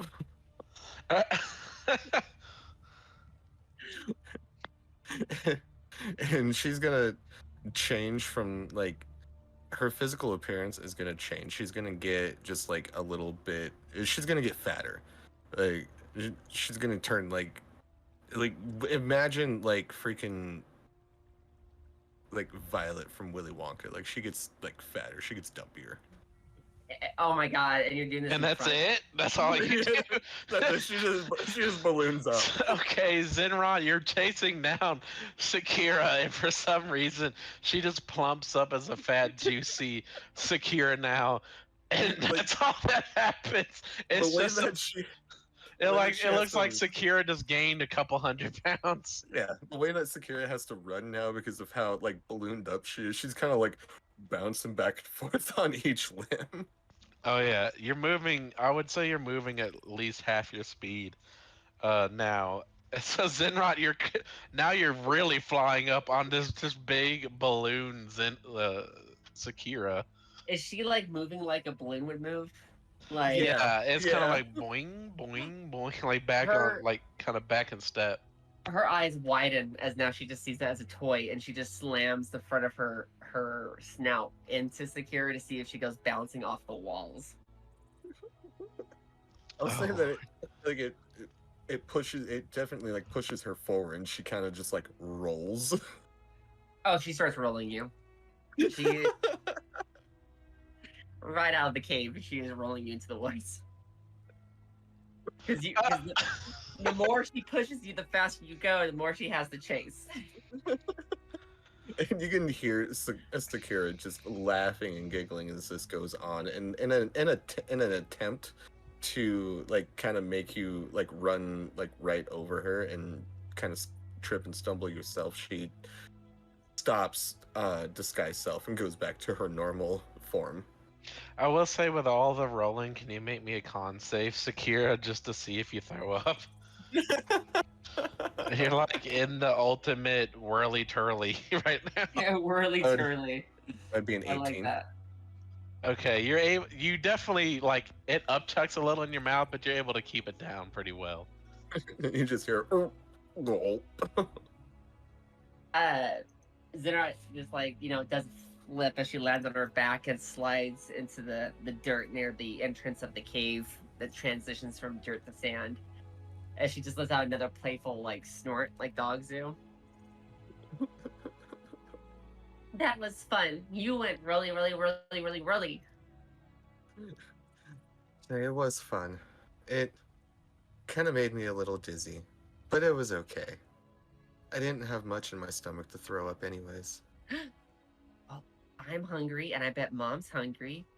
I mean, we got that rotted boar, but Mom never eats that rotted boar or anything that's been over overnight. I don't think you will too. Should we go get everyone food? And she kind of like gets up on her feet and wings and starts wagging her tail happily. Yes, that actually sounds delightful. In fact, I don't remember the last time we actually got to eat. She'll telepath back to her mom and go, "We're gonna go get food. Are you hungry?" That sounds good. What happened to? We've got like 10 of these boars that we could be making bacon with. Oh. I mean, they've been sitting overnight. You don't normally touch those overnight things unless. Wait, did you do the white powdery thing? What's that called again? Salt. Did you salt them? Yes. Oh. She like kind of looks over at Sakura. Mom says she's making bacon, and she starts walking back happily. Yeah. They'll So follow you. yeah, Acteza would then set up the cook fire, bringing the stuff out of the kind of like dining area from inside her cabin to make bacon with the boar that we. Can I say, like, as we're like coming in and she sees you setting up like the cook stuff, she just like very gracefully like raises her hands and where a fire is supposed to be, just like flames erupt, and now you have an easy fire. Perfect. Yeah, and then she'd just start going through the bacon. I would say she'd probably make 2 pounds for just Zenrot, and then probably another pound to split between everybody else. And while she's making this, Zenrot is totally already like snacking on another boar, just watching her cook. Oh yeah, easily. You're a pretty sizable beast. You need a good bit of calories a day. She's like sitting behind the boar with her wing claw on the top of the boar like a dog when they're chewing something, and she is just chewing the shit out of its cartilage while her eyes are on the bacon that's being cooked. This does smell really good. I've smelt things like this before. Never got to try it though. Yes, they are quite delightful. You could have some from the plates of the ones that I've pulled off the cook, or the cast iron. As she passes you the plate that she's set aside, the ones that she's already finished cooking. And she like picks one up off the plate and like smells it, and she looks around at the both of you for like gestures of approval that like yes, it's okay that she eats this. Mom, she's weird. I like her. She's gnawing, still just gnawing. She shrugs and takes a bite, and like her eyes widen. And she goes, "Do you guys eat this all the time?" This or other types of food.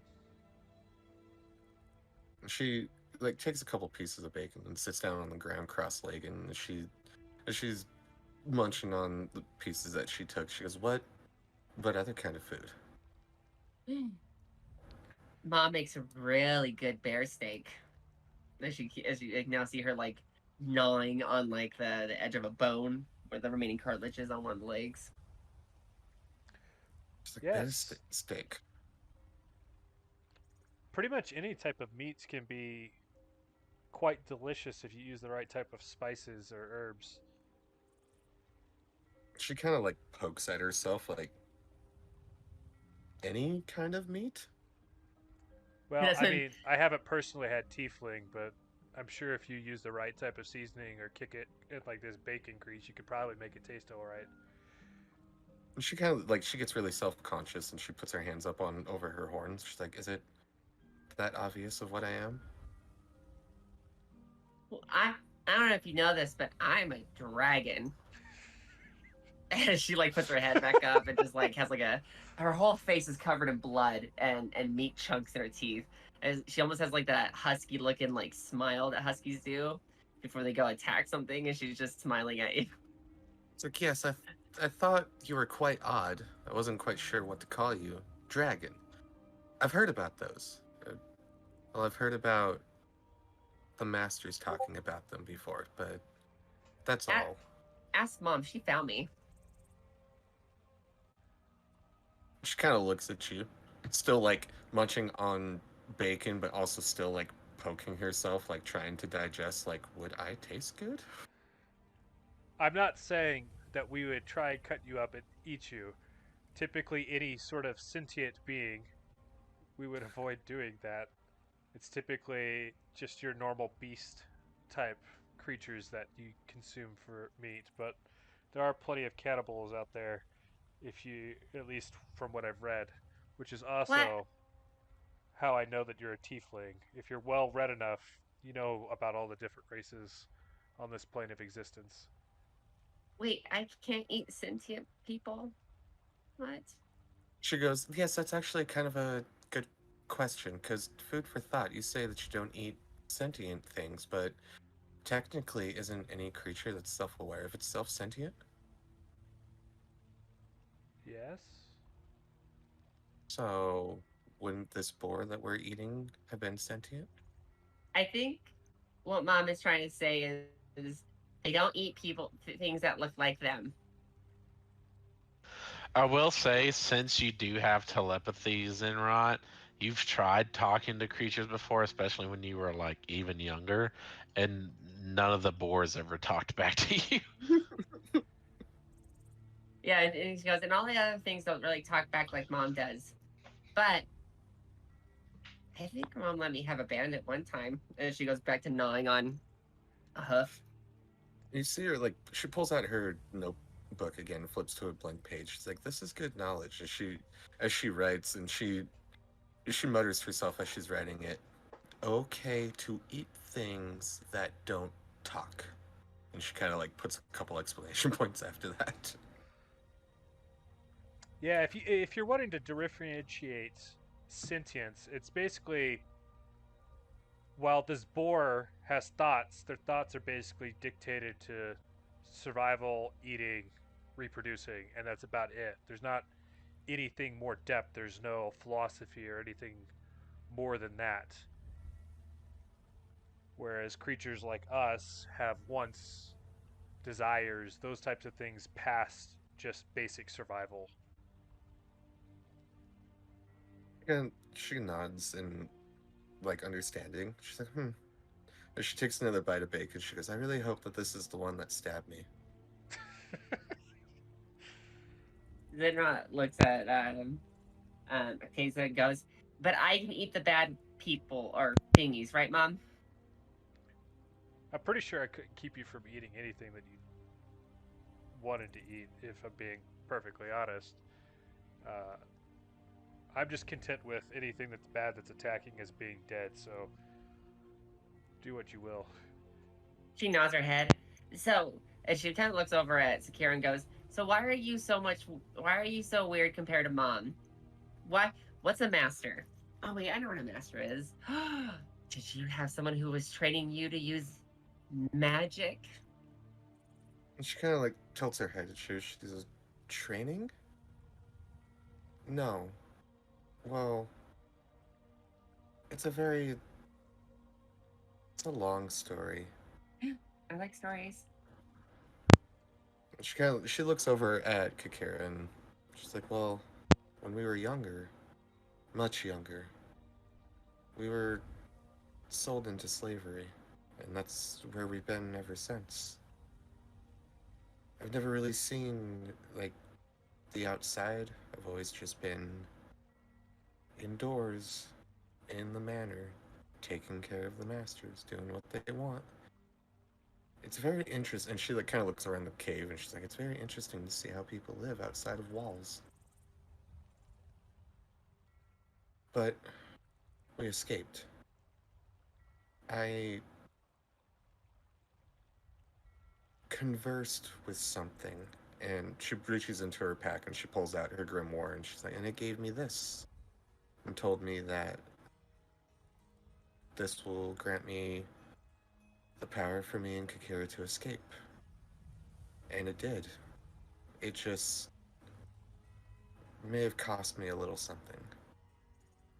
As you kind of like see her expression kind of get kind of heavy, as if like this is kind of a sensitive subject. And she kind of shakes it off. She's like, "But ever since it gave me this, I've been able to do what I could do." And we left. And then that's when I bumped into your mother, as she like looks over at between the both of you. And now I'm here.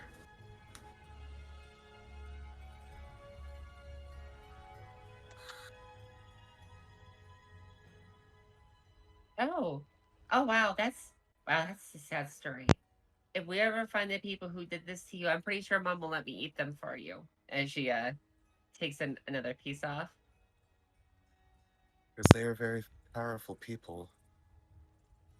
Oh, I am a soon to be mighty dragon. I think I could handle it. Very tough. Mom says I'm tough. She bites another piece of the boar.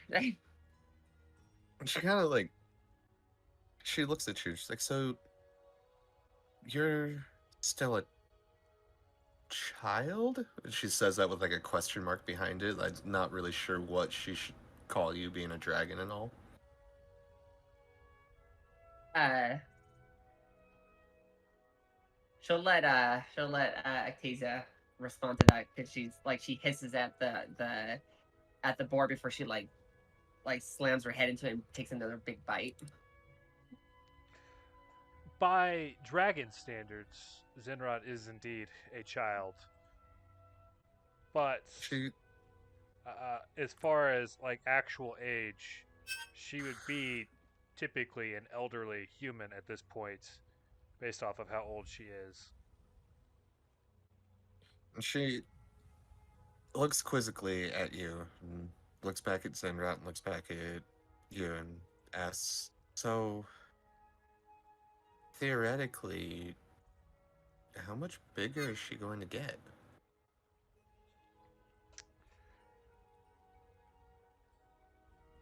Uh, Probably 10 to 20 times the size she currently is. And this I'd kind of say easily over 100 times, depending on how long she lives. like Sakura's expression like kind of changes, and she looks over at Zenrat and she goes, "Zenrat, Hmm? when you become big enough, can you and I go destroy the masters, and can I ride on your back as we slaughter them?" Kind of looks at you and then looks at Mom for her response. I mean, a lot could change between now and when you're full size. It's an appalling custom, anyways. If mom's okay with it, then yes. As she smiles. Plus, I think I know what that book is. You made a pact with some deity, didn't you? Or was it a spooky demon? Or spooky undead? Or the mysterious fae? Ooh, they're tricky. She says, I'm not quite sure the difference between deity or demon. All I can tell you is one night I was staring up at the stars and wishing and hoping, and something answered back from the darkness and told me what I must give in order to obtain this grimoire. And unfortunately, I think demon might fit the term better. At some point, I might have to do some very bad things. I'm hoping it won't come to that. But until it does, my main focus on using this magic is for me and my sister. What is? Can you make a religion check for me, Sakira? Shakira. Shakira. That'd be an 18. You just hear in your head, you'll use my magic however I want you to. You see the expression on Sakira's face, like, kind of sadden. She puts the grimoire back into her bag and pulls back out her notebook and starts writing again. Yeah, when you put the grimoire up, the voice just kind of fades into the back of your mind till it's gone. You know, mom, and she he's like, now she's like, her head is like completely inside the boar's like chest cavity, like through the stomach and the cavity, like her neck's bent in. As she's still talking, she goes, "Mom has like a book like you do too. No, maybe you guys can help each other." She just keeps eating. And Sakira now sitting, like, she's no longer sitting cross-legged. She's sitting on her butt, but she's got her, like, knees up so that way she can prop her notebook on her legs and write in it. And you see her peer up from behind the notebook at, she says, you have a book too? As she pats her pack. Similar. The difference is the pact I made is with my father, an eldritch god. So I know who I am serving, and two, my pact is more or less just to free him from his imprisonment, not so much do his bidding. Says, I don't wish to do this demon's bidding. I needed to save me and my sister. We were gonna die there. And I was willing to do and give anything. Do you believe that in order to have good in this world, we must have reasonable evil?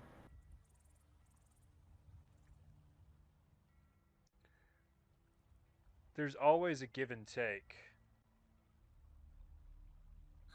Any any sort of path is going to have some sort of sacrifice. Whether or not we get into the black and white of good versus evil, that's kind of dependent on the eyes of the beholder there. What the masters may perceive as evil may be just in the eyes of the slave. She looks back down at her notebook and continues writing. She's like, I agree. I definitely agree. If if it's any consolation, I don't believe that I'm evil. I know I may look scary, and I know I may sound like I'm dead 90% of the time, but I promise I'm not evil. And I will do nothing to harm you, any of you. Oh, you're so sweet. You know, And she pokes her head out. That's not like covered, like the crystals on her, the amethyst hard shell on her top layer is all covered in blood. And she goes, "I don't know. One day I could be powerful enough that I could make a pact with you, and then you just chill and eat." And she keeps eating.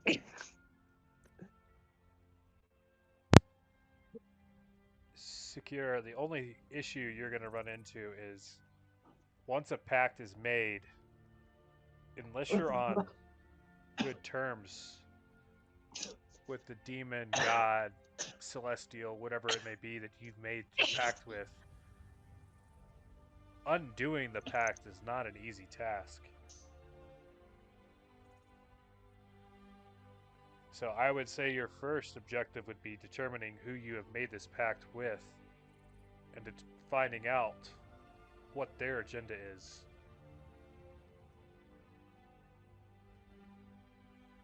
I think I know its agenda. It's hungry. I have to feed it.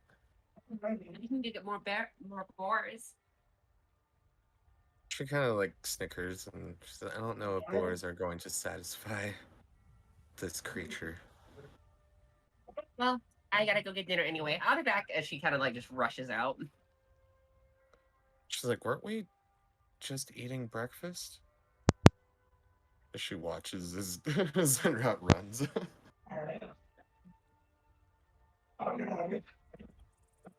She kind of looks at you and she's like, does she ever stop eating? Or is that just a normal thing for dragons? Not when she's awake. Stupid. Not while she's awake. She's like, I see. Kind of that pet, I guess. What's the term that they use? Eat you out of house and home? Yes, I refer to her as a snack hole. She's quickly, like, frantically writing in her book real quickly, and she's like, "Ooh, I just had an idea for another scene in my book. I don't know if I'm gonna keep it though." And you see her like rip the page out of the book, and she hands it up to you, Acteza, and she's like, "Maybe this is more suited for you, and I'll let you decide if you want to read it or not." She would definitely, always seeking knowledge, she would at least peruse it. As you peruse, like, the idea of this scene that you get is a rabid Zenrat just tearing you to pieces.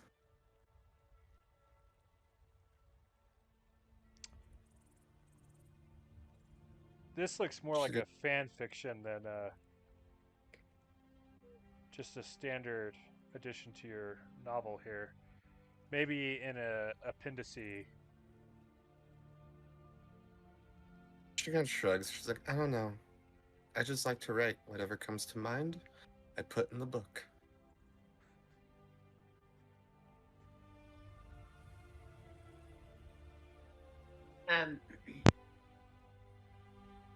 You want me to roll survival for hunting? Sure. See kind of like how good of a catch you can get. 15. Oh yeah, you're able to find a pretty chunky boar. It's definitely got a good bit of meat on you. It would definitely fill up your, like, just one boar is definitely a chonker. So it could easily make a worthy meal just from this one. Perfect. So she got dinner for them. Now she wants to get dinner for her. And this time she's gonna look for something bigger. Really? Yes. Okay. So you're gonna pass up the chonky boar? Okay. No. She would have got the chunky boar for them, Ah, I gotcha. but in her head she's like, I gotta get dinner for all of us. You know, like that's the. Okay, I got you now. Okay. All right, and now she's looking for something bigger, and I rolled a 14. Okay. Let's see. Can you roll a perception check for me? Of course. Let me see here.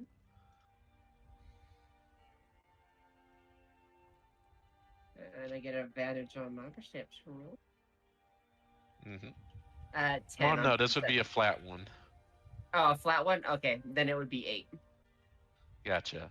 Okay. Well, you don't see it coming as you're not really like hurt by this, but a giant boar does kind of just bump into you. It is a more aggressive, but it's almost like a territorial, like, hey, get out of here.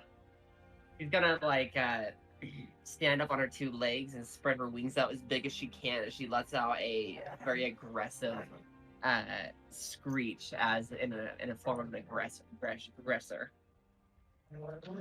Oh yeah, it's not backing down. It's definitely it's holding its ground. Go ahead and roll initiative for me. Actually, before that, I would like to try something if you don't mind. Sure. As it's giving her eye contact like all animals do when they're laying Mhm. down, she'll look at them as her purple eyes start to swirl with white lines as she uses hypnotic glance to bring it under her influence. Okay. Wisdom saving throw 14. Oh God. Okay. Oh, you're lucky these things suck at wisdom. Oh yeah, it miserably failed that. It wasn't even above a 10. She walks home with it. It just looks at you and it's like, oink. Oink indeed. Yummy yummy as she goes back home. And she just leads it back home. So you two are sitting there conversing as you just were. As before not long, Zinrot comes walking into this cave, and you're like, oh, okay. And you see her having the chunkier boar, and you're like, oh, wow, she got a good meal. And then you're like, oh, great heavens, as another giant boar is just falling behind her, just trotting along this.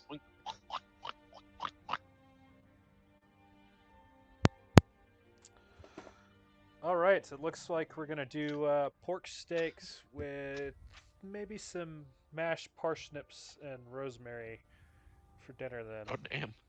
Her tail like wags like crazy hearing this. And then she looks to Sakira and the big boar that walked in and goes, okay, you can kill this one if you want.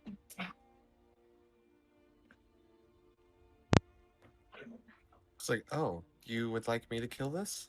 Only if you want to. I just thought maybe you'd want some fun too. Because indefinitely, as she claps her hands together again, and you see her do the same motion and pull out the Doom Blade. Do you want me to roll for attack on this?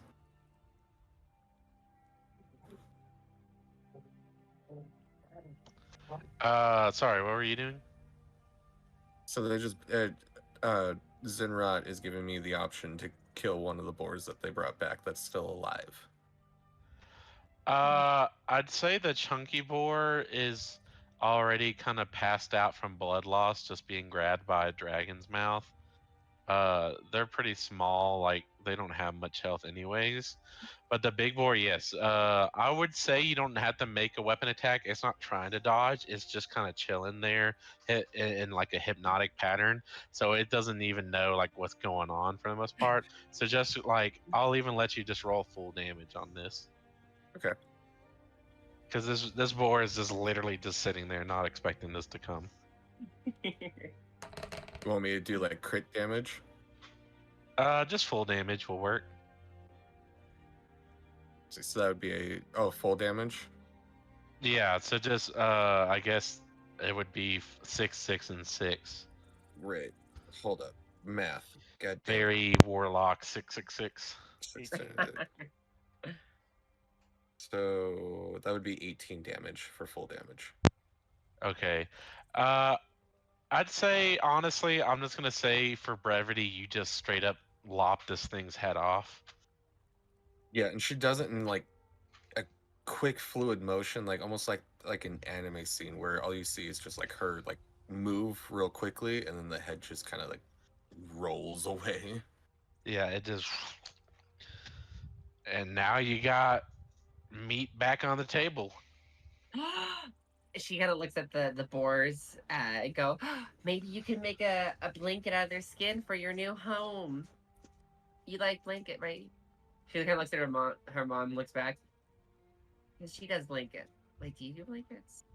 Is that just a mom thing? And she looks she looks confused. She kind of like tilts her head. It's like, what is blanket? Okay, so it's just a mom thing. I don't know. But- And then she goes back to like scraping at her little hole while she lets mom do whatever with the bodies. Acteza would then proceed to start cutting up the meat, part of it for salting it so that it keeps, and then cutting out decent sized steaks for dinner.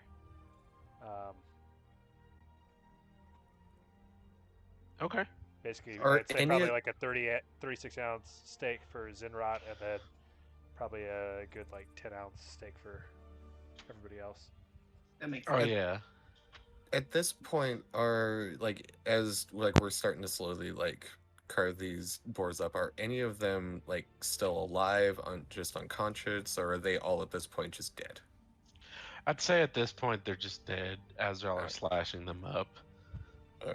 And I wanna- will say, as you did kill that one with the doom blade, you definitely feel a grin just in the back of your mind as you murder another thing.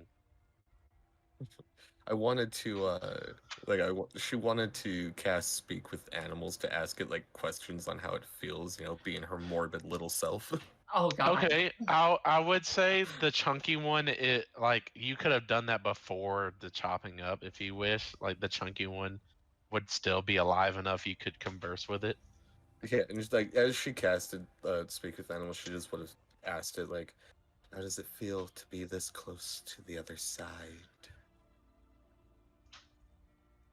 What's the other side? Oink. This hurts. Oink. Pain is only temporary. Pain is only an illusion. Pain can also be pleasure. I don't understand. Oink. This hurts. Oink. Mom, where are you? Would you like me to make it end? Mom. Just say the word and I'll make it end. Mommy. And that's when she'll attack with the Doom Blade. Okay. Zinrat will just look up and go like, I like playing with my food too. Yeah, you all just see Secure just.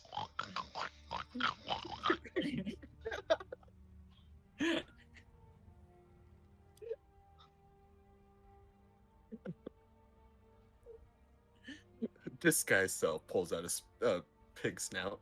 Yeah. Stupid. Stupid. I won't even like make you roll a performance or anything for your cooking. I'd say you're so used to cooking up steaks and meats for Zinrod at this point that you make a pretty fun meal, honestly. And it wouldn't be like a 5-star filet mignon or anything, but it is a decent like seasoned steak that you would have at like a barbecue. And you're all pretty much well fed by this point. I'd say if you ate much more, like you'd be overeating. Even Yeah. Zenrod at this point has been well fed. Oh yeah, she's purringly happy. Though as you're all eating, you can't help but hear something coming from the entrance of the cave. Oi, Zenrod. boss! It looks like we can hide out here. And I'm gonna end the session there.